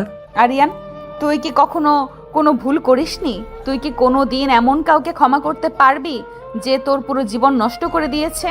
যদি এমন হয় যে যাকে তুই দোষী ভেবেছিস সে আসলে নির্দোষ, তবে কি তুই তাকে মুক্তি দিবি? কেন জিজ্ঞেস করছিস? তুই কি আবার নতুন কোনো চাল চালছিস? মনে রাখিস সাইরা, আমার ডিকশনারিতে ক্ষমা বলে কিছু নেই। যারা আমার সাথে অন্যায় করেছে তাদের আমি ধ্বংস না করা পর্যন্ত থামবো না। তুই কি তবে নতুন কোনো গোপন কথা জানার ভান করছিস? বল আমাকে, তুই কি লুকানোর চেষ্টা করছিস? আরিয়ানের এই শীতল ও কঠোর কথাগুলো সাইরার হৃদয়ে তীরের মতো বিঁধল। সে জানে এই মানুষটার সামনে সত্য প্রকাশ করা মানে নিজের মৃত্যু ডেকে আনা, কিন্তু সে এই অপরাধবোধ নিয়ে আর কতদিন বেঁচে থাকবে? সাইরা রাতে ঘুমানোর ভান করে বিছানায় শুয়ে রইল, কিন্তু সে সারা রাত কেবল কেঁদে চলল। সে এখন এক অদ্ভুত দোটানায়, একদিকে চাক চাক মুখোশ উন্মোচন করা, অন্যদিকে আরিয়ানের কাছে নিজের অপরাধের স্বীকারোক্তি দেওয়া। সাইরা বুঝতে পারল তার প্রতিশোধের নেশা আসলে ছিল এক বিশাল মিথ্যার মোহের উপর দাঁড়িয়ে। এখন তাকে লড়তে হবে এক চরম সত্যের মুখোমুখি হওয়ার জন্য। আরিয়ানের অন্তর্মহলের বাতাস এখন ভারী হয়ে উঠছে এক অজানা অস্বস্তিতে। সাইরা বদলে গেছে। যে সাইরা এতদিন আরিয়ানের প্রতিটি কটু কথার দাঁত ভাঙ্গা জবাব দিত, যে সাইরা প্রতিটি প্রচারণায় বাঘের মতো গর্জে উঠত, সে এখন অদ্ভুত রকমের শান্ত। আরিয়ান প্রতিদিন তাকে নতুন ভাবে কষ্ট দেওয়ার চেষ্টা করছে। তার অবাধ্যতার শাস্তি হিসেবে দিনের পর দিন তাকে ঘরের ভেতর অবরুদ্ধ করে রাখছে। এমনকি তার প্রিয় মানুষগুলোর খবর নিয়ে তাকে মানসিকভাবে ক্ষতবিক্ষত করার চেষ্টাও করছে। কিন্তু সাইরা পাথরের মতো নির্বিকার। সে কোনো তর্ক করে না, কোনো অশ্রু বিসর্জন দেয় না, এমনকি আরিয়ানের চোখের দিকেও তাকায় না। তার এই নীরবতা আরিয়ানের ভেতরে এক তীব্র অস্থিরতার জন্ম দিচ্ছে। কি হয়েছে তোর? তুই কি বোবা হয়ে গেলি? প্রতিদিন আমি তোকে অপমান করছি, তোকে বন্দি রেখে তোকে ভেঙে দেওয়ার চেষ্টা করছি, অথচ তুই এমনভাবে বসে আছিস যেন কিছুই ঘটছে না। তোর ওই বিষাক্ত জীবটা কোথায় গেল? তুই কি মনে করেছিস এই নীরবতা দিয়ে আমাকে শান্ত করতে পারবি? আমি তোর এই ভেতরের দহন দেখতে চাই। চিৎকার কর, কাঁদ, আমাকে গালি দে। তুই আমার সাথে লড়াই করছিস না কেন? লড়াই করার মতো শক্তি আমার আর অবশিষ্ট নেই আরিয়ান। তুই আমাকে যা খুশি করতে পারিস। আমাকে বন্দি করেছিস, তুই আমাকে অপমান করেছিস, সবই তো তুই করছিস। তোর যা ইচ্ছা হয় কর, আমার আর কোনো অভিযোগ নেই। অভিযোগ নেই? তুই মিথ্যে বলছিস। তোর ভেতরে নিশ্চয়ই কোনো বড় গন্ডগোল আছে। তুই হঠাৎ করে এমন মরে যাওয়া মানুষের মতো আচরণ করছিস কেন? তুই আমার সব থেকে বড় শত্রু। তুই তো আমার ধ্বংস চাস। আজ কেন তুই আমার চোখের দিকে তাকিয়ে কথা বলার সাহস পাচ্ছিস না? তুই আমাকে ভয় পাচ্ছিস নাকি আমার করুণা পাওয়ার চেষ্টা করছিস? বল আমাকে, তুই কি এমন জেনেছিস যার জন্য তুই তোর এই বাঘিনী সত্তাটাকে বিসর্জন দিলি? আরিয়ান টেবিলের উপর রাখা কাছের পানির গ্লাসটি সজোরে দেওয়ালে ছুঁড়ে মারল। তার চোখে এখন আগুনের মতো রাগ। সে বুঝতে পারছে সাইরার এই নীরবতার পেছনে এমন কোনো রহস্য আছে যা আরিয়ানের পুরো প্রতিশোধের পরিকল্পনাকে এলোমেলো করে দিতে পারে। সেদিনের শপিং মলের ঘটনার পর থেকে সাইরার এই অদ্ভুত পরিবর্তন আরিয়ানের রাতের ঘুম কেড়ে নিয়েছে। সে ভাবছে সাইরা হয়তো গার্ডিয়ান কোম্পানির সাথে কোনো গোপন আঘাত করেছে, অথবা নিজের মনে মনে এমন কিছু বলছে যা আরিয়ানকে চিরতরে শেষ করে দেবে। আমি বুঝতে পারছি তুই কিছু লুকাচ্ছিস। সাইরা, তুই আমার সাথে লুকোচুরি খেলিস না। আমি তোকে চিনি। তুই যদি কোনো গন্ডগোল পাকিয়ে থাকিস তবে মনে রাখিস আমি সেই গন্ডগোলের মূলে ঠিকই পৌঁছাবো। আর সেদিন আমার রাগ থেকে তোকে পৃথিবীর কোনো শক্তি বাঁচাতে পারবে না। তুই কি তোর চাচার সাথে কোনো যোগাযোগ রেখেছিস, নাকি তোরা সবাই মিলে আমাকে নতুন কোনো ফাঁদে ফেলার পরিকল্পনা করছিস? তুই যা মনে করিস করতে পারিস। তুই তোর বুদ্ধিতে আরিয়ান চৌধুরীর বিশাল সাম্রাজ্য চালিয়ে যাচ্ছিস। তো আমার ছোটখাটো চাল তুই নিজেই খুঁজে বের কর না। আমি এখন শুধু একা থাকতে চাই, দয়া করে আমাকে আর বিরক্ত করিস না। আরিয়ান ঘর থেকে বেরিয়ে এলো, কিন্তু তার মস্তিষ্কে তখনও সাইরার প্রতিটি কথা ঘুরপাক খাচ্ছে। সে সরাসরি হেলালের রুমে গিয়ে ঢুকলো। হেলাল তাকে দেখে চমকে উঠল, কারণ আরিয়ানের চেহারা এখন বিধ্বস্ত আর হিংস্রতায় ভরা। হেলাল, সাইরাকে 24 ঘন্টা কড়া নজরদারিতে রাখ। তার প্রতিটি পদক্ষেপ, তার প্রতিটি শ্বাস প্রশ্বাস আমার কাছে রিপোর্ট করবি। আমার মনে হচ্ছে আমি যাকে জয়ী ভেবেছিলাম সে আসলে আমাকে একটা গোলক ধাঁধায় ফেলে দিয়েছে। সাইরার নীরবতার অর্থ সাধারণ নয়। নিশ্চয়ই এমন কিছু আছে যা সে জানতে পেরেছে, এমন কোনো সত্য যা জানলে সে আমার উপর রাগ করার পরিবর্তে অপরাধ বোধে ভুগছে। আমি সেই সত্যটার গভীরে যেতে চাই। যে কোনো মূল্যে আমাকে সেই গণ্ডগোলের মূলে পৌঁছাতেই হবে। সাইরা ঘরের ভেতরে একা বসে নিজের হাতের মুঠো শক্ত করে ধরে আছে। সে জানে আরিয়ান এখন তাকে হন্য হয়ে খুঁজবে। আরিয়ানের সন্দেহ তাকে সত্যের কাছাকাছি নিয়ে যাচ্ছে, কিন্তু সাইরা এখন কি করবে? সে কি সব খুলে বলে দিবে? আরিয়ানের ঘৃণা নিজের ওপর নিয়ে নেবে, নাকি এই সত্যের আড়ালে থেকে আরিয়ানকে বাঁচানোর চেষ্টা করবে? সাইরা এখন এক চরম যুদ্ধের মুখোমুখি, যেখানে তার প্রতিপক্ষ আরিয়ান নিজে নয়, বরং সেই কুটিল সত্য যা তার পরিবারের সম্মান আর আরিয়ানের অস্তিত্বকে সমান্তরালে দাঁড় করিয়েছে। আরিয়ানের সেই রাগী আর্তনাদ ঘরের দরজার বাইরে এখনো শোনা যাচ্ছে, কিন্তু সাইরা জানে আরিয়ান যতই চিৎকার করুক, সত্যের আগ্নেয়গিরি যখন ফাটবে তখন আরিয়ান নিজেও নিজেকে সামলাতে পারবে না। আরিয়ানের মনে আজ এক অদ্ভুত অস্থিরতা। সারাদিন অফিসের কাজ মন বসাতে পারেনি সে। সাইরা সেই রহস্যময় নীরবতা তাকে ভেতর থেকে কুরে কুরে খাচ্ছে। সে ভেবেছিল বাড়িতে ফিরে সাইরাকে আবার জেরা করবে, প্রয়োজনে কঠোর হবে, কিন্তু রাত 10টার নিজের বিলাসবহুল বাংলোয় প্রবেশ করে তার সমস্ত রক্ত হিম হয়ে গেল। পুরো বাড়ি অস্বাভাবিক রকমের নিস্তব্ধ। ড্রয়িং রুম, পড়ার ঘর, লাইব্রেরি, প্রতিটি কংসে তন্ন তন্ন করে খুঁজল। সাইরা কোথাও নেই। তার প্রিয় আলমারিটা খোলা, কিছু কাপড় অগোছালো হয়ে পড়ে আছে। আরিয়ান চিৎকার করে সাইরার নাম ধরে ডাকলো, কিন্তু প্রতিধ্বনি ছাড়া কোনো উত্তর এল। সাইরা, সাইরা, তুই কোথায়? হেলাল, সিকিউরিটি, কেউ কি বলতে পারিস সাইরা কোথায় গেল? ও তো আমার অনুমতি ছাড়া এক পাও নড়তে পারতো না। তবে কি সে পালিয়ে গেল? না, এটা অসম্ভব। গার্ডিয়ান কোম্পানির কোনো লোক কি ওকে তুলে নিয়ে গেল? আরিয়ানের সারা রাত কাটলো উন্মাদের মতো। সে বাড়ির প্রতিটি ইঞ্চি পরীক্ষা করলো, প্রতিটি সিসিটিভি ফুটেজ নিজে চেক করলো, কিন্তু কোথাও সাইরার কোনো চিহ্ন নেই। বাড়ির পেছনে বাগান থেকে শুরু করে বাড়ির ছাদে সবখানে তার উপস্থিতি, কিন্তু সাইরা যেন হাওয়ায় মিলিয়ে গেছে। ভোর রাত 4টার দিকে আরিয়ানের ফোনে একটি মেসেজ এলো, একটি অচেনা নাম্বার থেকে। মেসেজটি খুলতে আরিয়ানের জল শক্ত হয়ে গেল, যেখানে লেখা, যদি তোর স্ত্রীর জীবন বাঁচাতে চাস তবে দ্রুত ওল্ড ডক ইয়ার্ডের পরিত্যক্ত গুদাম ঘরে আয়। একাই আসবি, পুলিশ বা কোনো সঙ্গীকে আনলে তোর স্ত্রীর লাশ তুই দেখতে পাবি। তোরা ভুল করছিস। যে আরিয়ানকে তোরা ধ্বংস করতে চেয়েছিলি, সেই আরিয়ান আজ নিজেই মৃত্যুর মুখোমুখি দাঁড়াতে এসেছে। সাইরাকে আমি জীবিত ফিরিয়ে আনবই। আরিয়ান অস্ত্রাগার থেকে তার ব্যক্তিগত পিস্তলটি তুলে নিল। নিজের কালো রঙের SUV গাড়িটি নিয়ে সে তীব্র গতিতে ডক ইয়ার্ডের দিকে ছুটল। ভোরের কুয়াশায় ডক ইয়ার্ড এলাকাটি এক ভৌতিক রূপ ধারণ করেছে। গাড়ি থামিয়ে সে যখন ভেতরে পা রাখলো, ঠিক তখনই চারপাশ থেকে ঘিরে ফেললো অত্যন্ত 10 জন সশস্ত্র লোক। অন্ধকার থেকে বেরিয়ে এলো তারা। আরিয়ান তার জীবনের শ্রেষ্ঠ লড়াইটির মুখোমুখি। সে একা, কিন্তু তার চোখে মুখে কোনো ভয়ের চিহ্ন নেই। সাহস থাকলে সামনে আয়। সাইরা কোথায়? তোদের মালিককে বলবি আজ আরিয়ানের সাথে লড়াই করার মতো যোগ্যতা কারো নেই। শুরু হলো এক রক্তক্ষয়ী লড়াই। আরিয়ান যেন আজ এক অজেয় যোদ্ধা। তার প্রতিটি খুশি আর কিক শত্রুকে স্তব্ধ করে দিচ্ছে। সে অত্যন্ত ক্ষিপ্ত, তাই একের পর এক হামলাকারীকে মাটিতে আশ্রে ফেল। দীর্ঘ লড়াইয়ের পর শত্রুরা যখন পিছু হটতে শুরু করেছে, তখনও আরিয়ান লড়ছে। সে তার পিস্তল দিয়ে কয়েকজনকে ঘায়েল করলো। কিন্তু হঠাৎ করে সব শান্ত হয়ে গেল। আরিয়ান যখন কিছুটা স্বস্তির নিঃশ্বাস ফেলছে তখন তার পেছনে ছায়ার মতো এগিয়ে এলো একজন। ভারী কোনো বস্তুর আঘাতে আরিয়ানের মাথার পেছনের অংশে প্রচণ্ড এক শব্দ হলো। আরিয়ান ভারসাম্য হারিয়ে মেঝেতে লুটিয়ে পড়ল। তার চোখের সামনে সবকিছু ঘোলাটে হয়ে আসতে লাগলো। সে শেষবারের মতো দেখলো তার চারপাশটা অন্ধকার হয়ে যাচ্ছে। আরিয়ানের যখন জ্ঞান ফিরল তখন সে নিজেকে আবিষ্কার করলো এক গভীর অন্ধকার ঘরে। তার হাত পা শক্ত দড়িতে একটি ভারী কাঠের চেয়ারের সাথে বাঁধা। তার মুখে শক্ত টেপ লাগানো, যার ফলে সে আর্তনাদ ছাড়া কোনো শব্দ করতে পারছে না। মাথায় অসহ্য ব্যথায় তার চোখ ফেটে জল বেরিয়ে আসছে। সে কোনো মতে চোখ মেলে তাকানোর চেষ্টা করলো। হঠাৎ গুদামে সেই ভারী পুরনো দরজাটি ক্যাচ ক্যাচ শব্দে খুলে গেল। বাইরে তীব্র আলো ঘরের ভেতর আশ্রে পড়ল। আরিয়ানের চোখ ঝাপসা হয়ে এলো। সে কিছুই দেখতে পাচ্ছে না। আলোতে বন্ধ হয়ে থাকা আরিয়ান কেবল অনুভব করলো কেউ একজন ধীর পায়ে তার দিকে এগিয়ে আসছে। অবয়টি ধীরে ধীরে তার সামনে এসে দাঁড়ালো। আলোর তীব্রতা কিছুটা কমতে আরিয়ান দেখলো তার সামনে দাঁড়িয়ে আছে এক যুবক। মুখে এক নিষ্ঠুর হাসি, পরনে দামি স্যুট।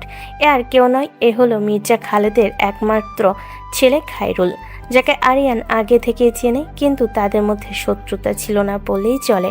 আজ এই পরিস্থিতি আরিয়ানের কাছে সবকিছু পরিষ্কার করে দিল। কি আরিয়ান চৌধুরী, কেমন লাগছে এখন? এত বছর পর আমাদের সাথে দেখা হলো, তাও আবার এমন এক চমৎকার জায়গায়। তুই কি ভেবেছিলি সাইরাকে বন্দি করে তুই বিশাল ক্ষমতার মালিক হয়ে গেছিস? তুই আমার বাবার ব্যবসায়িক শত্রু, আর আজ সে শত্রুর পতন আমি আমার নিজের হাতেই সম্পূর্ণ করব। খায়রুল আরিয়ানের মুখের টেপটি এক ঝটকায় খুলে ফেলল। আরিয়ান মুখ হা করে জোরে জোরে শ্বাস নিল।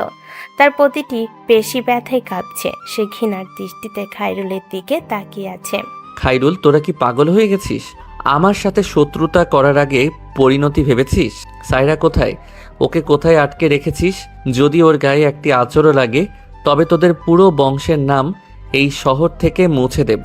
তোর বর্তমান অবস্থানটা কি একবার দেখলি? তুই এখন আমার খাঁচায় বন্দি। তোর সাম্রাজ্য, তোর দাপট সব এখন আমার পায়ের নিচে। সাইরা, সে তো ভালোই আছে, কিন্তু সে এখন আর তোর নয়। সে এখন আমার কাছে পরম আদরে আছে। তুই তো অপরাধীর মতন শাস্তি ভোগ করবি, আর সাইরা দেখবে কি করে তার বীর নায়ক আজ আমার সামনে ধুলোয় মিশে যায়। আরিয়ান তার হাতের বাঁধন খোলার জন্য প্রচণ্ড শক্তি প্রয়োগ করলো, কিন্তু দড়িগুলো বড্ড শক্ত। খায়রুল তার পকেট থেকে একটি ধারালো ছুরি বের করে আরিয়ানের গালের উপর আলতো করে রাখলো। আরিয়ান নড়ল না। সে জানে এই মুহূর্তে শান্ত থাকাটাই তার একমাত্র বাঁচার উপায়। খায়রুলের চোখে এখন এক পৈশাচিক আনন্দ। আরিয়ানের চোখের সামনে তখন অন্ধকার আর রাগ মিলেমিশে একাকার। সে যখন তার মাথায় অসহ্য যন্ত্রণা সামলিয়ে একটু ভালো করে চারপাশটা দেখার চেষ্টা করলো, তার হৃৎপিণ্ড যেন এক মুহূর্তের জন্য থমকে গেল। ঠিক তার ডান দিকে আরেকটি চেয়ারে শক্ত করে বাঁধা অবস্থায় পড়ে আছে সাইরা। তার হাত পা দড়ি দিয়ে আটকানো, মুখ টেপ দিয়ে বন্ধ। সাইরার চোখ দুটো দিয়ে অনর্গল জল পড়ছে। সেই চোখে আরিয়ান দেখতে পাচ্ছে সীমাহীন আতঙ্ক আর এক অদ্ভুত অপরাধ বোধ। আরিয়ান যেন বিশ্বাসই করতে পারছে না সাইরা এখানে বন্দি। খায়রুল একটা বিকৃত আনন্দ নিয়ে সাইরার দিকে এগিয়ে গেল। খায়রুল ধীরে ধীরে সাইরার কাছে গিয়ে চুলগুলো নিজের হাতের মুঠোয় নিয়ে নিল। তারপর খুব বিচ্ছিরিভাবে সাইরার গালে আর থুতনিতে হাত দিতে শুরু করলো। সাইরা ব্যথায় ছটফট করতে লাগলো, কিন্তু তার মুখ বাঁধা থাকায় সে কোনো শব্দ করতে পারছে না। আরিয়ান এই দৃশ্য দেখে ক্রোধে ফেটে পড়ল। তার সারা শরীর কাঁপছে। হাতে বাঁধন ছেঁড়ার জন্য সে সর্বশক্তি দিয়ে টান মারছে। খবরদার খাইরুল, সাইরার গায়ে হাত দেওয়ার সাহস করবি না। তোকে আমি ছিঁড়ে ফেলবো। সাইরাকে ছেড়ে দে। তুই যা চাস আমার কাছে আছে। ওর সাথে তোর কোনো সম্পর্ক নেই। খায়রুল আরিয়ানের দিকে ফিরে তাকালো। তার মুখে এক বিচ্ছিরি হাসি। সে সাইরার মুখ থেকে টেপটা এক ঝটকায় খুলে ফেলল। সাইরা ফুপিয়ে কেঁদে উঠল, কিন্তু খায়রুল তাকে থামিয়ে দিয়ে আরিয়ানের দিকে তাকিয়ে বলতে লাগলো, এখনো ভালোবাসা শেষ হয়নি, তাই না আরিয়ান? এই প্রেমের জন্যই তো তোকে 10 বছর আগে এত বড় শাস্তি পোহাতে হয়েছিল। তুই কি ভুলে গেছিস সেই রাতের কথা? আমিও সাইরাকে ভালোবাসতাম, কিন্তু তুই কি করলি? বন্ধুত্বের দোহাই দিয়ে সাইরার খুব কাছাকাছি চলে আসলি। তোদের সম্পর্ক যখনই ঘনিষ্ঠ হতে শুরু করলো তখনই আমার মাথার তার ছিঁড়ে গেল। আমি ঠিক করলাম তোকে এমনভাবে শেষ করব যে তুই আর কখনোই কোনো দিনই মাথা তুলে দাঁড়াতে পারবি না। আরিয়ান স্তম্ভিত হয়ে গেল। খায়রুল আরো বলতে লাগলো, আমি আমার বাবা মির্জা খালেদের সাথে হাত মিলিয়ে তোর বাবার কোম্পানির ফাইলগুলো জাল করি। আমি সেই মিথ্যা অপবাদের ছক সাজিয়েছিলাম যাতে সায়রা এবং তার পরিবার তোকে ঘৃণা করে। আমি সায়রার বাবার কানে বিষ ঢেলেছিলাম যাতে তারা নিজের হাতে তোকে লাথি মেরে বাড়ি থেকে বের করে দেয়। তুই তো তখন অন্ধ ছিলি। তুই কি ভেবেছিলি সায়রা নিজে তোকে ছেড়েছিল? তোর প্রতি সায়রার ভালোবাসা ছিল, কিন্তু আমার তৈরি করা সেই মিথ্যা পরিস্থিতির কারণে সে তোর থেকে মুখ ফিরিয়ে নিতে বাধ্য হয়েছিল। আরিয়ান বিস্ময়ে পাথর হয়ে গেল। সে সাইরার দিকে তাকালো। সাইরা তখনও কাঁদছে, কিন্তু তার কান্না আরিয়ানের কাছে এখন অন্যরকম অর্থ বহন করছে। সে বুঝতে পারল সে একটা বিশাল আর কুটিল ষড়যন্ত্রের জালে 10 বছর ধরে আটকে ছিল। সাইরা নিজে তাকে ঘৃণা করেনি, বরং পরিস্থিতির শিকার তাকে দূরে সরিয়ে রেখেছিল। সায়রা যখন আরিয়ানের চোখের দিকে তাকালো, আরিয়ান দেখল সেখানে ঘৃণা নয়, আছে এক গভীর অনুশোচনা আর ভালোবাসার অবশেষ। আরিয়ান বুঝতে পারল সায়রা সেদিন কেন তাকে বাড়ি থেকে বের করে দিতে রাজি হয়েছিল। সে পরিস্থিতির চাপে অসহায় ছিল, ঠিক যেমনটা আরিয়ান ছিল এবং সেই মিথ্যা অপবাদের সময়। সাইরা, তুই কি সব জানতিস না তুইও পরিস্থিতির শিকার ছিলি? খাইরুল, তোরা কত বড় শয়তান! আমার বন্ধুত্বের মর্যাদা দিয়ে তোরা আমার জীবনটাকে শেষ করে দিলি। তোরা সাইরাকেও মিথ্যা অপবাদ দিয়ে আটকে রাখলি। খাইরুল অট্টহাসি দিয়ে বলল, বন্ধু? তুই কোন বন্ধুর কথা বলছিস? যে বন্ধু সায়রাকে নিজের করে পেতে চেয়েছিল। তোকে শেষ করবার পর আমি চেয়েছিলাম সায়রাকে আমার করে নিতে, কিন্তু সে তো তোর স্মৃতি আঁকড়ে ধরে বসেছিল। সায়রাকে আমি আমার নিজের আয়ত্তে রাখতে চেয়েছিলাম অনেক দিন ধরেই, আর আজ তোদের দুজনের একসাথে বন্দি দেখে আমার সমস্ত পরিকল্পনা সফল বলে মনে হচ্ছে। আজ রাতে তোদের দুজনের গল্প এইখানেই শেষ হবে। খাইরুল পকেট থেকে একটি পিস্তল বের করলো। সে আরিয়ান আর সাইডার দিকে পিস্তল তাক করে অট্টহাসি দিল। আরিয়ান বুঝতে পারল খাইরুল এখন আর কোনো খেলা খেলছে না। সে সত্যি সত্যি তাদের মেরে ফেলতে চায়, কিন্তু আরিয়ানের মনে এক নতুন শক্তি। সে জানে সে নির্দোষ, সে জানে সায়রা তাকে ভালোবাসতো। এই সত্যটা জানার পর তার লড়াই করার ইচ্ছে বহুগুণ বেড়ে গেছে। সে সায়রার দিকে করুণ দৃষ্টিতে তাকিয়ে রইল। সায়রা তার চোখের ইশারায় বোঝানোর চেষ্টা করছে যে সেও আরিয়ানের জন্য যে কোনো ত্যাগ স্বীকার করতে প্রস্তুত। গুদামে সেই দম বন্ধ করা অন্ধকারে তখন এক মৃত্যুর খেলা শুরু হতে চলেছে, আর খাইরুলের সেই কুটিল হাসি পুরো ঘরটাকে বিষিয়ে তুলছে। খাইরুলের পিস্তলের নলের শীতল স্পর্শ আরিয়ানের কপালে। ঠিক সেই মুহূর্তে আরিয়ানের চোখের সামনে ভেসে উঠল গত 10 বছরের প্রতিটি যন্ত্রণাদায়ক দিন, অপমানের গ্লানি, দারিদ্র্যের লড়াই আর প্রিয়তমা সাইরাকে হারিয়ে ফেলার হাহাকার। সবকিছু যেন এক নিমিষে আরিয়ানের ভেতরে এক দাবানলের জন্ম দিল। যে আরিয়ান চৌধুরী সে আজ সাফল্যের শিখরে, সে কিনা এমন এক ইতর প্রাণীর হাতে শেষ হয়ে যাবে। আরিয়ান বুঝতে পারল নিজেকে এবং সাইরাকে বাঁচাতে হলে আজ নিয়মের বাইরে যেতেই হবে। খাইরুল যখন বাঁকা হাসি হেসে টিকার চাপতে উদ্যত হলো, ঠিক সেই মুহূর্তে আরিয়ান তার ডান পায়ের গোড়ালি দিয়ে খাইরুলের পায়ের উপর প্রচন্ড শক্তিতে লাথি মারল। আজ তোর মৃত্যুর দিন খাইরুল। খাইরুল ব্যথায় আর্তনাদ করে এক পা পিছিয়ে গেল। আরিয়ান সেই সুযোগটুকু কাজে লাগিয়ে চেয়ারের বাঁধন ছিঁড়তে নিজের সর্বশক্তি প্রয়োগ করলো। দড়িগুলো ঘষতে ঘষতে চামড়া ছিঁড়ে রক্ত বের হচ্ছে, কিন্তু আরিয়ানের খেয়াল নেই। এক ঝটকে সে হাতের বাঁধন আলগা করে ফেলল। খাইরুল টাল সামলে পিস্তল তাক করতেই আরিয়ান চেয়ার শুদ্ধ আশ্রে পড়ল খাইরুলের উপর। চেয়ারের আঘাত আর আরিয়ানের আক্রমণে খাইরুল মেঝের উপর ছিটকে পড়ল। আরিয়ান কোনো মতে নিজের হাত পা মুক্ত করে দিল। গুদামের ভেতর শুরু হলো এক নারকীয় তাণ্ডব। আরিয়ান আজ কোনো দয়া দেখাচ্ছে না। তার প্রতিটি আঘাত খাইরুলের হাড় ভেঙে দেওয়ার জন্য যথেষ্ট। সে যেন এক হিংস্র বাঘ যাকে খাঁচায় বন্দি করা হয়েছিল, কিন্তু আজ সে মুক্ত। এই 10 বছর আমি মিথ্যা অপবাদ মাথায় নিয়ে ঘুরেছি, আর তোরা এই সুযোগে আমার জীবনটা তছনছ করেছিস। আজ তোর এই কুটিল রাজনীতির জবাব আমি নিজের হাতেই দিব। খাইরুল আরিয়ানের হাত থেকে নিজেকে ছাড়ানোর জন্য ছটফট করতে লাগলো। সে চিৎকার করে ডাক দিল তার দলবলকে। গুদামের অন্ধকার কোণ থেকে বের হয়ে এলো অত্যন্ত 20 জন সহস্র গুন্ডা। তারা আরিয়ানকে ঘিরে ফেলল। আরিয়ান সাইরার দিকে এক পলক তাকালো। সাইরার চোখে তখনও আতঙ্ক, কিন্তু সেই আতঙ্কের মাঝেও আরিয়ানের প্রতি এক অদ্ভুত ভরসা। আরিয়ান নিচের কোমর থেকে একটি লুকানো ছুরি বের করলো। সে জানে এই লড়াই থেকে জীবিত বের হওয়া প্রায় অসম্ভব, কিন্তু সে আজকে আর কোনো পিছুটান রাখছে না। আয়, তোরা সবাই মিলে আয়। আজ তোদের সবার হিসেব আমি চুকিয়ে দেব। আরিয়ানের এই হুঙ্কার যেন পুরো গুদামে বজ্রপাতের মতো আশ্রে পড়ল। সে একা লড়ছে 20 জন মানুষের বিরুদ্ধে। সে লড়ছে না, যেন ধ্বংসলীলা চালাচ্ছে। প্রতিটি মুভে সে শত্রুর অস্ত্র কেড়ে নিচ্ছে। হেলাল তার সিকিউরিটি টিম ঠিক এই সময় বাইরে গেট ভেঙে ভেতরে ঢুকে পড়ল। আরিয়ানের নির্দেশে তারা আজ কোনো অস্ত্র জমা রাখেনি। গোলাগুলির শব্দে গুদাম ঘরে কেঁপে উঠল।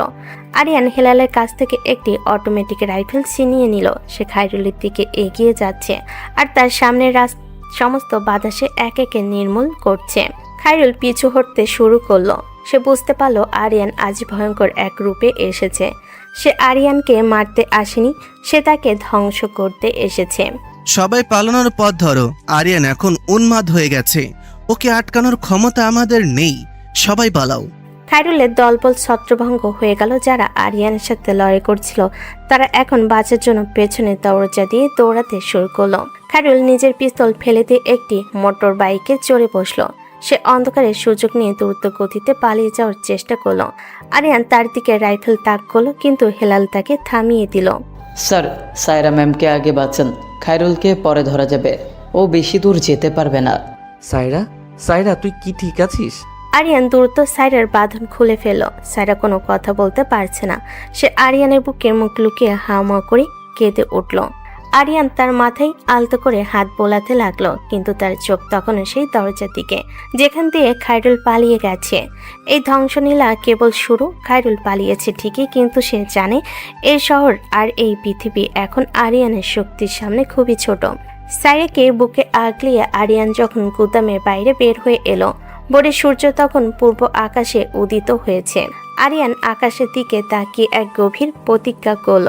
সে আর কারোর সাথে খেলবে না। সে এখন এই খেলায় নিয়ম বদলে দেবে। খায়রুল আজ প্রাণ নিয়ে পালিয়েছে, কিন্তু সে জানে আরিয়ানের নরক থেকে বেঁচে ফেরার কোনো উপায় তার নেই। শহরের অন্ধকার গলি আর পরিত্যক্ত ডকইয়ার্ডে সেই নারকীয় রাতের পর আরিয়ানের রূপ সম্পূর্ণ বদলে গেছে। তার প্রতিটি পদক্ষেপ এখন মৃত্যুর শীতলতা আর প্রতিশোধের আগুন। গুদাম থেকে সায়রাকে উদ্ধার করার পর আরিয়ান যেন এক অপরাজেয় শক্তির অধিকারী।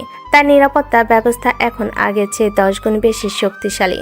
শহরের প্রতিটি প্রান্তে আরিয়ানের গোয়েন্দারা খায়রুল আর তার বাবার সন্ধানে হন্য হয়ে ঘুরছে। মির্জা খালেদের ব্যবসা প্রতিষ্ঠানগুলো এখন আরিয়ানের কবজায়। সে যেন একটার পর একটা খুঁটি উপড়ে ফেলছে। আরিয়ান এখন আর শুধু একজন ব্যবসায়ী নয়, সে এখন এক ত্রাস। উদ্ধার করার পর সায়রাকে আরিয়ান নিয়ে এসেছে তার নিরাপদ বাংলোয়। স্যার এখন মানসিকভাবে বিধ্বস্ত, কিন্তু আরিয়ানের হাতের সেবায় সে ধীরে ধীরে স্বাভাবিক হওয়ার চেষ্টা করছে। এক রাতে যখন আরিয়ান খুব গভীরভাবে কম্পিউটারের ব্যবসায়িক সাম্রাজ্য আর শত্রু নেটওয়ার্ক তছনছ করছিল, তখন সায়রা পাশে এসে দাঁড়ালো। সায়রা, আমার মনে একটা প্রশ্ন অনেক দিন ধরে ঘুরপাক খাচ্ছে। খায়রুল যখন তোকে বন্দি করে রেখেছিল তখন সে অনেক কিছু বলেছিল। তুই কি সত্যি কিছুই জানতি না? 10 বছর আগে যখন আমাকে বাড়ি থেকে বের করে দেওয়া হয়েছিল, তুই কি তখন থেকেই এই ষড়যন্ত্রের কথা জানতি? না আরিয়ান, আমি কিচ্ছু জানতাম না। আমি বিশ্বাস করতাম তুমি সত্যি অপরাধ করেছিলে। আমি তোমাকে ঘৃণা করতে চেয়েছিলাম, কিন্তু প্রতিটা রাতে আমি তোমার অবাধ বোধ করতাম। আমি যদি জানতাম তবে কি আমি তোমাকে এতটা কষ্ট দিতাম?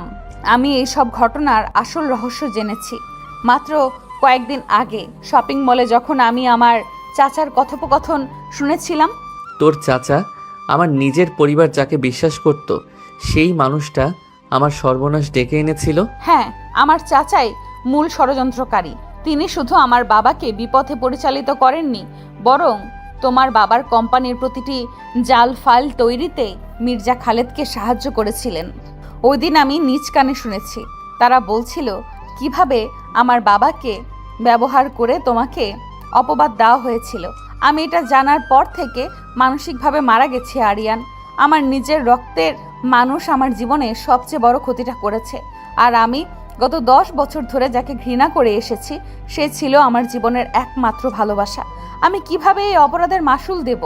আরিয়ানের মুখটা মুহূর্তের মধ্যে পাথরের মতো শক্ত হয়ে গেল।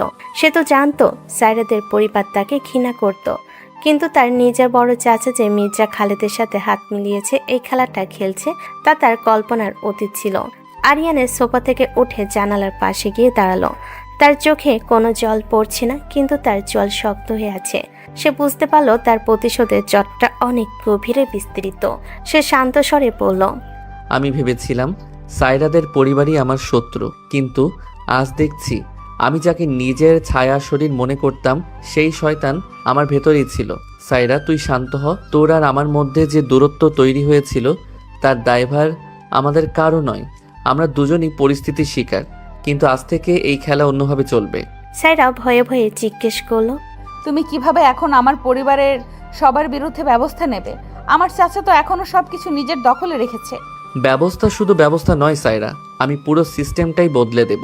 খাইরুল পালিয়েছে ঠিকই, কিন্তু সে জানে না সে কার সাথে পাঞ্জা লড়ছে। আর তোর চাচা, তাকে আমি জ্যান্ত কবর দেব। যারা আমাকে পথে বসিয়েছিল, আজ থেকে আমি তাদের প্রতিটি অস্তিত্ব মুছে ফেলব। আরিয়ান চৌধুরী এবার আর শুধু ব্যবসা করবে না, এবার সে রক্ত নেবে। আরিয়ানের এই রুদ্রমূর্তি দেখে সায়রা ভয়ে কুঁকড়ে গেল।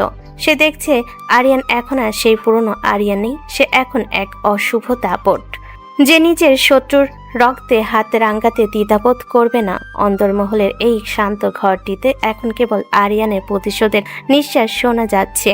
সায়রা বুঝতে পারল ষড়যন্ত্রের মূল শিকড় উপড়ে ফেলার সময় এসে গেছে, আর এর পরিণতি হতে যাচ্ছে অত্যন্ত ভয়াবহ।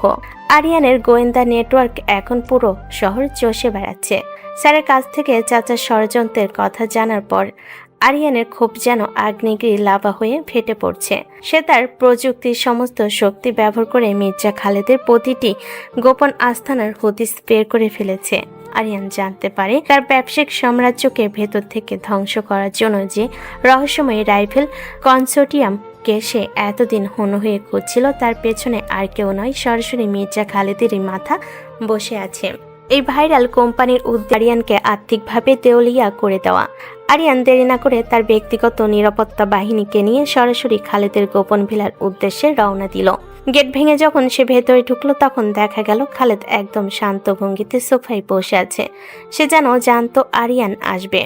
খেলা অনেক হয়েছে খালেদ, এখন সময় শেষ। তোর এই রাইফেলের আড়ালে লুকিয়ে থাকা সমস্ত নোংরা ব্যবসার হিসেব আজ আমি বুঝে নিতে এসেছি।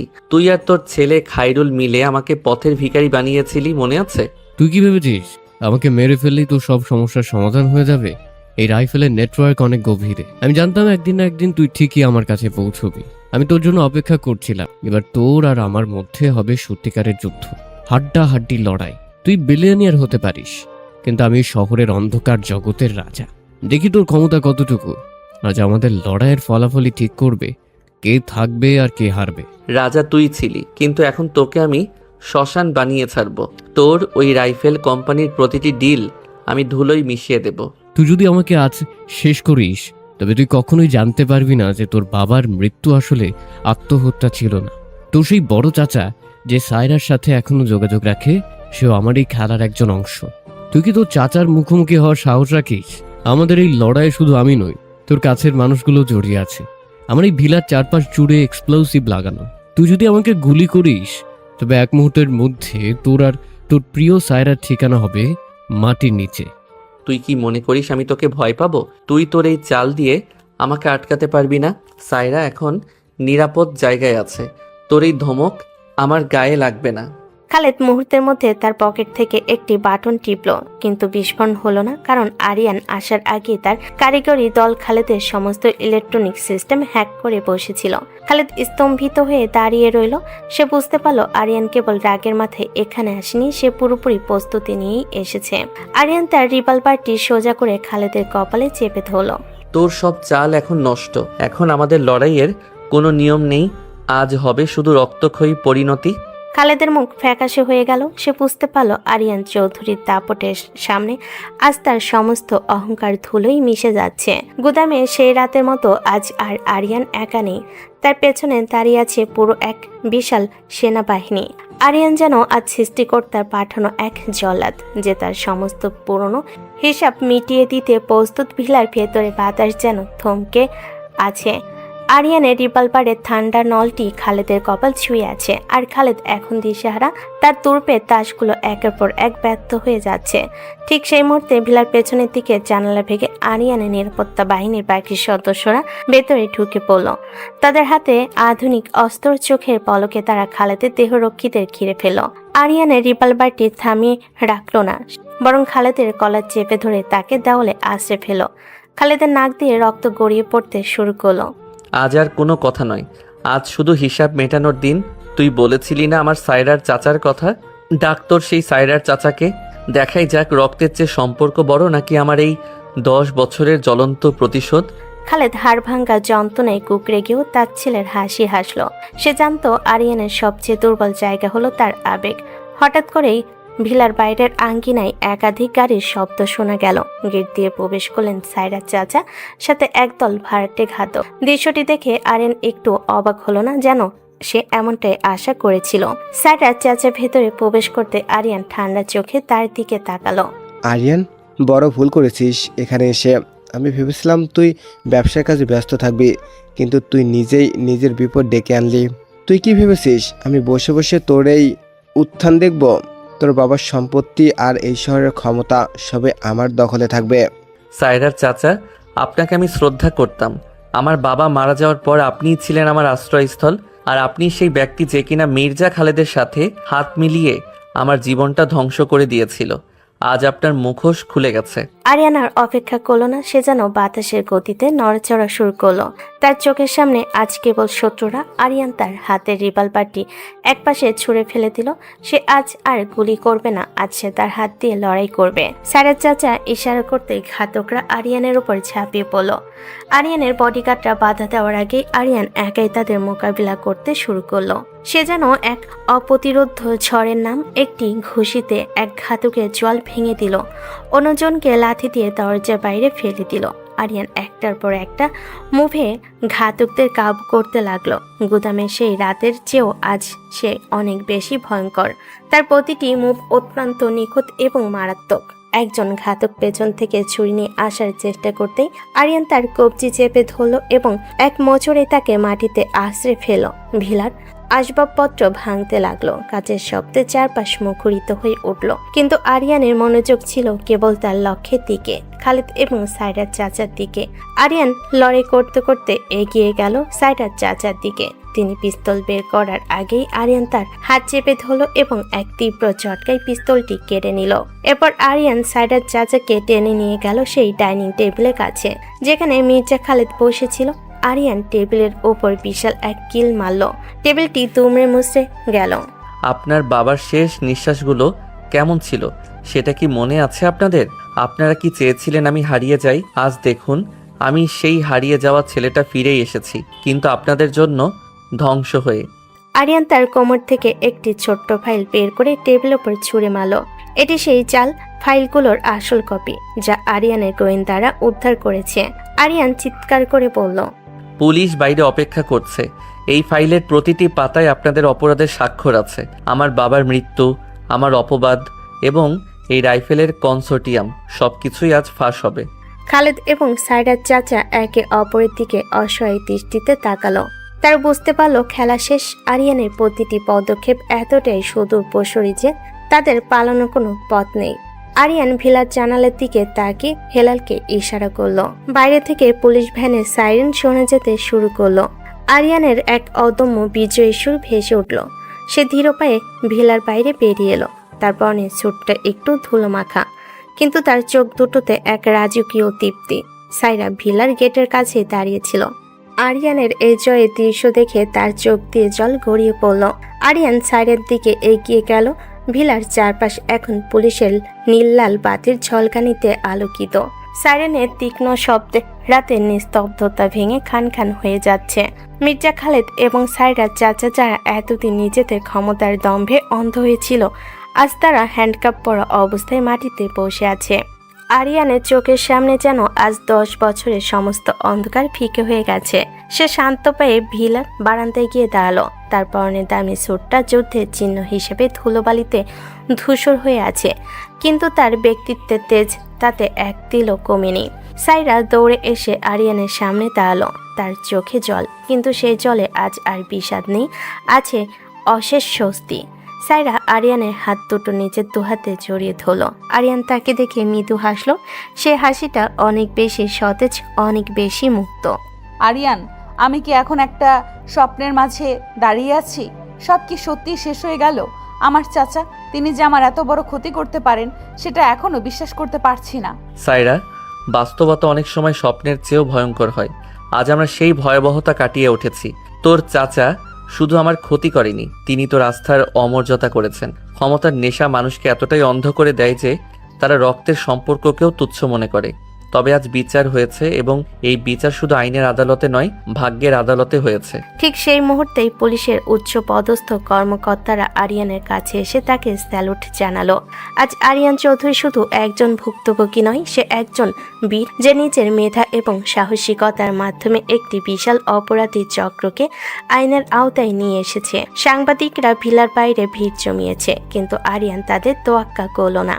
সে সাইরার হাত ধরে গাড়ির দিকে এগিয়ে গেল, কিন্তু যাওয়ার সময় সে খালেদের সামনে একবার থামলো। খালেদ এখন পুরোপুরি ভেঙে পড়েছে। আরিয়ান তার দিকে তাকিয়ে শান্ত স্বরে বলল, তোর ওই রাইফেলের কনসোর্টিয়াম আজ থেকে ইতিহাসের পাতায় মুছে যাবে। তোরা যা কেড়ে নিয়েছিলি তা আমি সুদে আসলে ফিরিয়ে নিয়েছি। আর তোর ছেলে খাইরুল, সে বেশি দিন এই পালানোর খেলা চালিয়ে যেতে পারবে না। গাড়ি চলতে শুরু করলো। শহরটা আজ আরিয়ানের কাছে নতুন মনে হচ্ছে। সে যখন 10 বছর আগে এই শহর ছেড়ে গিয়েছিল, সে ছিল এক অপরাধী যার কোনো পরিচয় ছিল না। আজ সে ফিরেছে এক বিজয়ী বেশে। বাংলোয় ফেরার পর তারা যখন নির্জনে বসলো, আরিয়ান সাইরাকে জড়িয়ে ধরল। সাইরা তার বুকে মাথা রেখে ফুপিয়ে কাঁদতে শুরু করলো। আরিয়ান বুঝতে পারল সাইরার এই কান্না সমস্ত যন্ত্রণার শেষ। অনেক তো কাঁদলি সাইরা, এবার কি একটু শান্ত হওয়া যায় না? কাল থেকে এক নতুন সূর্য উঠবে।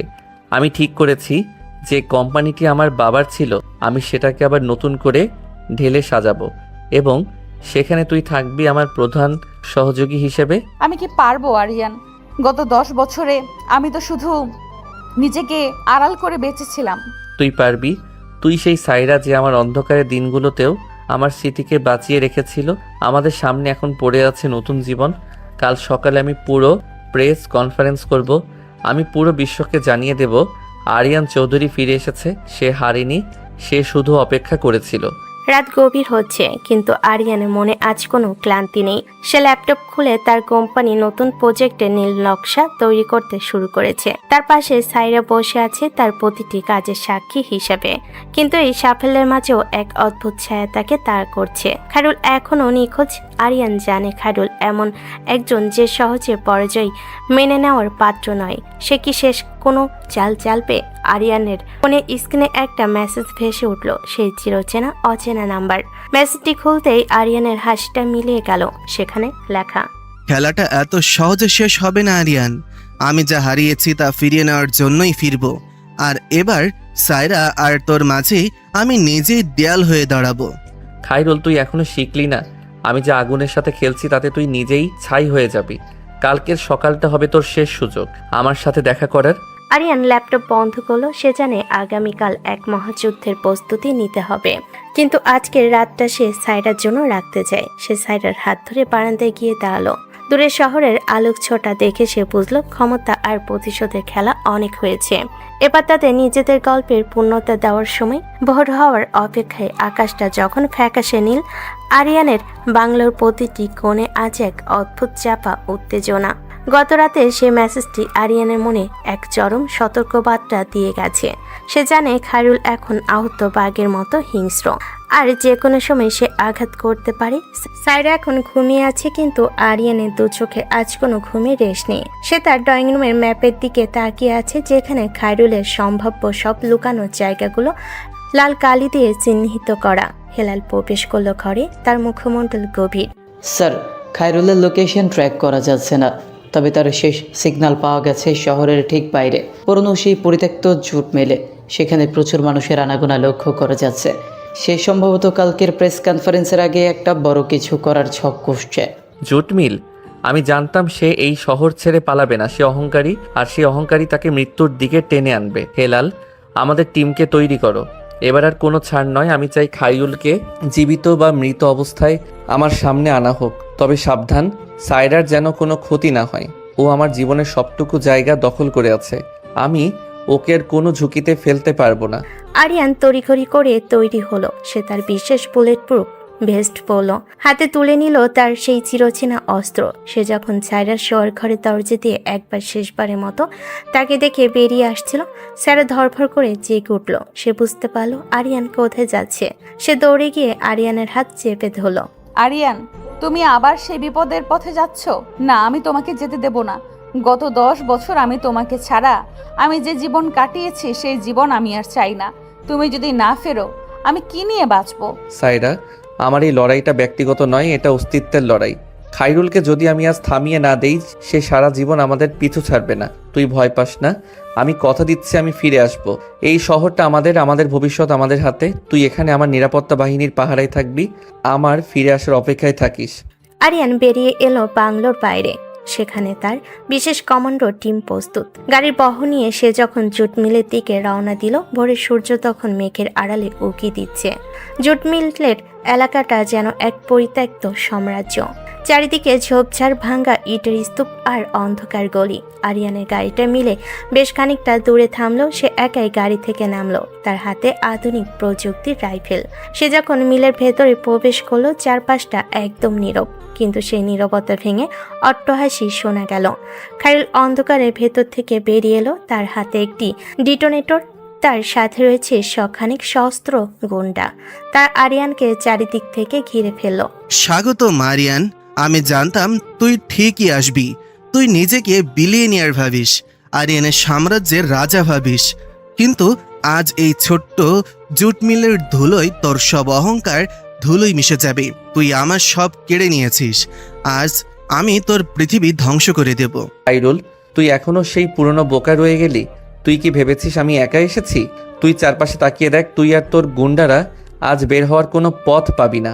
খাইরুল চারপাশ তাকিয়ে দেখলো তার গুন্ডারা আতঙ্কে পাথর হয়ে দাঁড়িয়ে আছে। জুট মিলের প্রতিটি পিলারের আড়ালে আরিয়ানের স্নাইপার টিম পজিশন নিয়ে নিয়েছে। আরিয়ান কোনো অগোছালো যোদ্ধা নয়, সে একজন কৌশলী সেনাপতি।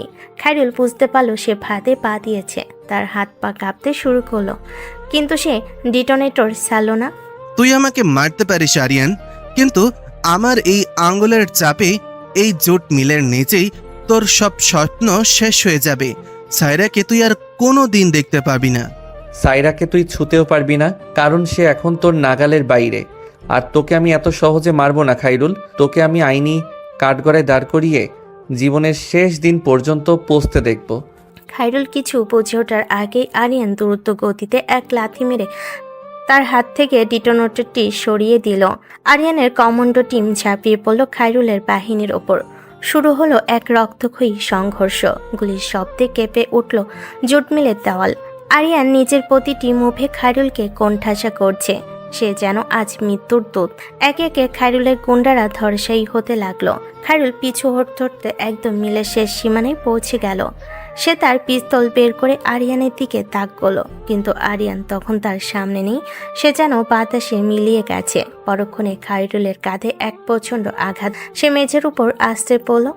আরিয়ান তার উপর উঠে দাঁড়িয়ে তার গলায় চেপে ধরল। 10 বছর আগে তুই আমার জীবন কেড়ে নিতে চেয়েছিলি, আজ তুই নিজেই নিজের শেষ রচনা করলি। ঠিক সেই সময় বাইরে পুলিশের গাড়ি এসে হাজির হলো। হেলাল এবং তার টিম পুরো এলাকা ঘিরে ফেলেছে। খাইরুলের সমস্ত জাল ছিঁড়ে গেছে। সে আজ একা, নিরস্ত এবং পরাজিত। আরিয়ান যখন তাকে টেনে হিঁচড়ে জুট মিলের বাইরে নিয়ে এলো, ভোরের উজ্জ্বল আলোয় খাইরুলের মুখটা দেখলো সবাই। আরিয়ান চৌধুরী জয়ী হয়েছে। সে যখন জুট মিলের গেটে দাঁড়িয়ে বাতাসের দিকে হাত বাড়াল, তার মনে হলো আজ শুধু খাইরুল নয়, তার 10 বছরের দীর্ঘ অভিশাপও শেষ হলো। ভোরের আকাশ আজ যেন এক নতুন স্বপ্নে রং মেখেছে। জুট মিলের সেই ধ্বংসলীলা আর খাইরুলের পতন সবই এখন অতীত। সব শান্ত হয়ে এসেছে। সবকিছু শেষে আজ আরিয়ানের জীবনের সবচেয়ে গুরুত্বপূর্ণ দিন। আজ প্রেস কনফারেন্স। সারা শহরের মানুষ, মিডিয়া আর ব্যবসায়িক জগতের গণ্যমান্য ব্যক্তিরা আজ সেই মানুষটিকে দেখার জন্য মুখিয়ে আছে, যে একসময় অপবাদের ভারে দেশ ছেড়েছিল আর আজ সাফল্যের শিখরে পৌঁছেছে। আরিয়ান তার বাংলোর সামনে দাঁড়িয়ে সমুদ্রের ঢেউয়ের দিকে তাকিয়ে আছে। তার মনের ভেতর বইছে এক অদ্ভুত প্রশান্তি। ঠিক তখনই পেছন থেকে হালকা পায়ের শব্দ শোনা গেল। আরিয়ান না ফিরতেই বুঝতে পারল এটা সায়রা। সায়রা আজ পরেছে আকাশি রঙের এক সাধারণ সালোয়ার কামিজ, কিন্তু তাতে তাকে রাজকন্যার চেয়ে কম লাগছে না। সায়রা এসে আরিয়ানের পাশে দাঁড়ালো। আরিয়ান সায়রার হাতটা নিজের হাতের মুঠোয় নিল। সব শেষ হলো সায়রা। 10 বছর ধরে যে অভিশাপ আমার পিছু নিয়েছিল, আজ সেটা চিরতরে মুছে গেল। আজ আমি যা কিছু অর্জন করব তার সবটুকুর ভাগিদার তুই। আমার আর কোনো অর্জন চাই না আরিয়ান, আমি শুধু তোমাকে ফিরে চেয়েছিলাম। আমি আজ খুব সুখী, কারণ আজ আমার চোখের সামনে তুমি শুধু এক বিলিনিয়ার নও, আমার সেই পুরনো আরিয়ান যাকে আমি কোনোদিন ভুলতে পারিনি। আরিয়ানের প্রেস কনফারেন্স শুরু হলো। বড় অডিটোরিয়ামে সবাই পিনপত নীরবতায় তার কথা শুনছে। আরিয়ান মঞ্চে উঠে মাইক্রোফোনের সামনে দাঁড়ালো। তার চোখে মুখে আত্মবিশ্বাস। সে কোনো বড় বড় কথা বলল না, শুধু বলল তার 10 বছরের সংগ্রামের কথা, বাবার স্বপ্ন বাঁচিয়ে রাখার কথা, আর সায়রার অটুট বিশ্বাসের কথা। প্রতিটি শব্দ দর্শকদের হৃদয়ে যেন তীরের মতো বিঁধল যখন সে বলল, আমি শুধু আমার বাবার সম্মান ফেরাতে চাইনি, আমি চেয়েছিলাম প্রমাণ করতে যে সত্যের মৃত্যু নেই। তখন পুরো অডিটোরিয়াম করতালিতে ফেটে পড়ল। কিন্তু আরিয়ানের চোখ ছিল শুধু সায়রার দিকে, যে মঞ্চের সামনে দাঁড়িয়ে মুগ্ধ হয়ে তাকে দেখছিল। কনফারেন্স শেষে আরিয়ান সরাসরি গাড়িতে উঠল। সে সায়রাকে নিয়ে গেল তাদের সেই পুরনো জায়গায় যেখানে তাদের প্রথম দেখা হয়েছিল। শহরের বাইরে ছোট্ট এক নদী, নদীর পাড় দিয়ে তারা হাঁটছে, আর সূর্যাস্তের লাল আভা তাদের মুখের উপর পড়ছে। আরিয়ান হঠাৎ করে থেমে গেল। সে সায়রার সামনে দাঁড়িয়ে পকেট থেকে একটি ছোট্ট মখমলের বাক্স বের করলো। সায়রা অবাক হয়ে তাকিয়ে রইল। সায়রা, 10 বছর আগে আমি তোকে কিছু দিতে পারিনি। দিতে চেয়েছিলাম এক অনিশ্চিত জীবন। আজ আমার কাছে পৃথিবী আছে, কিন্তু সেই পৃথিবীকে পরিপূর্ণ করতে তোকে প্রয়োজন। তুই কি আমার জীবনের বাকিটা পথ এই নতুন সাফল্যের সাথী হয়ে কাটাবি? তুমি যে আমার পৃথিবী আরিয়ান, তোমার সবটুকু সফলতার মাঝে আমি ছিলাম, আজও আছি। আমি তোমাকে ছাড়া অন্য কাউকে ভাবতেও পারি না। আরিয়ান আংটিটি সায়রার আঙ্গুলে পরিয়ে দিল। সেই মুহূর্তটি যেন পৃথিবীর সময়কে এক নিমিষেই থামিয়ে দিল। নদীর মৃদু হাওয়া আরিয়ানের চুলে বিলি কাটছে, আর সায়রার মিষ্টি হাসিতে আকাশ যেন রঙিন হয়ে উঠছে। আরিয়ান সায়রাকে আলতো করে নিজের বুকের কাছে টেনে নিল। সায়রা তার বুকে মাথা রেখে চোখ বন্ধ করে বলল, আমরা কি এখন অনেক দূরে চলে যাব? আরিয়ান মৃদু হেসে বলল, না সায়রা, আমরা আমাদের নতুন সাম্রাজ্য গড়ব এখানেই। যে শহরে আমাকে অপমান করা হয়েছিল, সেই শহরের মানুষ আজ আমাকে শ্রদ্ধা করবে, আর আমাদের ভালোবাসার ঘর হবে এই সাফল্যের ছায়াতলে। রাতের আকাশ তখন তারার মেলায় ভরে গেছে। আরিয়ানের নতুন বাড়ির ছাদে তারা দুজন বসে আছে। দূরে শহরটা যেন আলোর ঝর্ণা। সায়রা আরিয়ানের কাঁধে মাথা রেখে আছে। আরিয়ান তার দিকে তাকিয়ে অনুভব করলো জীবনের সমস্ত লড়াই, সমস্ত কষ্ট আর বিচ্ছেদ সবই আজ সার্থক। সে আজ শুধু এক টপ বিলিনিয়ার নয়, সে এক পরিপূর্ণ মানুষ। সায়রার চুলে বিলি কাটতে কাটতে সে গুনগুন করে সুর ভাজছে। সায়রা মৃদু কণ্ঠে হাসল। আরিয়ান তাকে জড়িয়ে ধরে আকাশের দিকে তাকিয়ে বলল, দেখ সায়রা, ওই যে উজ্জ্বল তারাটা, ওটা আমার বাবার আশীর্বাদ। আজ আমরা একে অপরের মাঝে হারিয়ে যাওয়ার জন্য তৈরি। সায়রা আরিয়ানকে আরো শক্ত করে জড়িয়ে ধরল। তার জানতো পৃথিবী অনেক বড়, কিন্তু তাদের ভালোবাসা এই বিশাল পৃথিবীর চেয়েও বড়। সব ষড়যন্ত্র, সব শত্রুতা আর সব অপবাদের ধুলো ঝেড়ে আজ তারা এক নতুন জীবনের সূচনায় দাঁড়িয়ে। আরিয়ান চৌধুরী আর সায়রা সুলতানা তাদের গল্পের এই সমাপ্তি ছিল আসলে এক নতুন স্বপ্নের শুরু। নদীর জল বয়ে যাচ্ছে আপন ছন্দে, আর তাদের ভালোবাসার গল্পটি ইতিহাসের পাতায় এক অমর উপাখ্যান হয়ে রইল।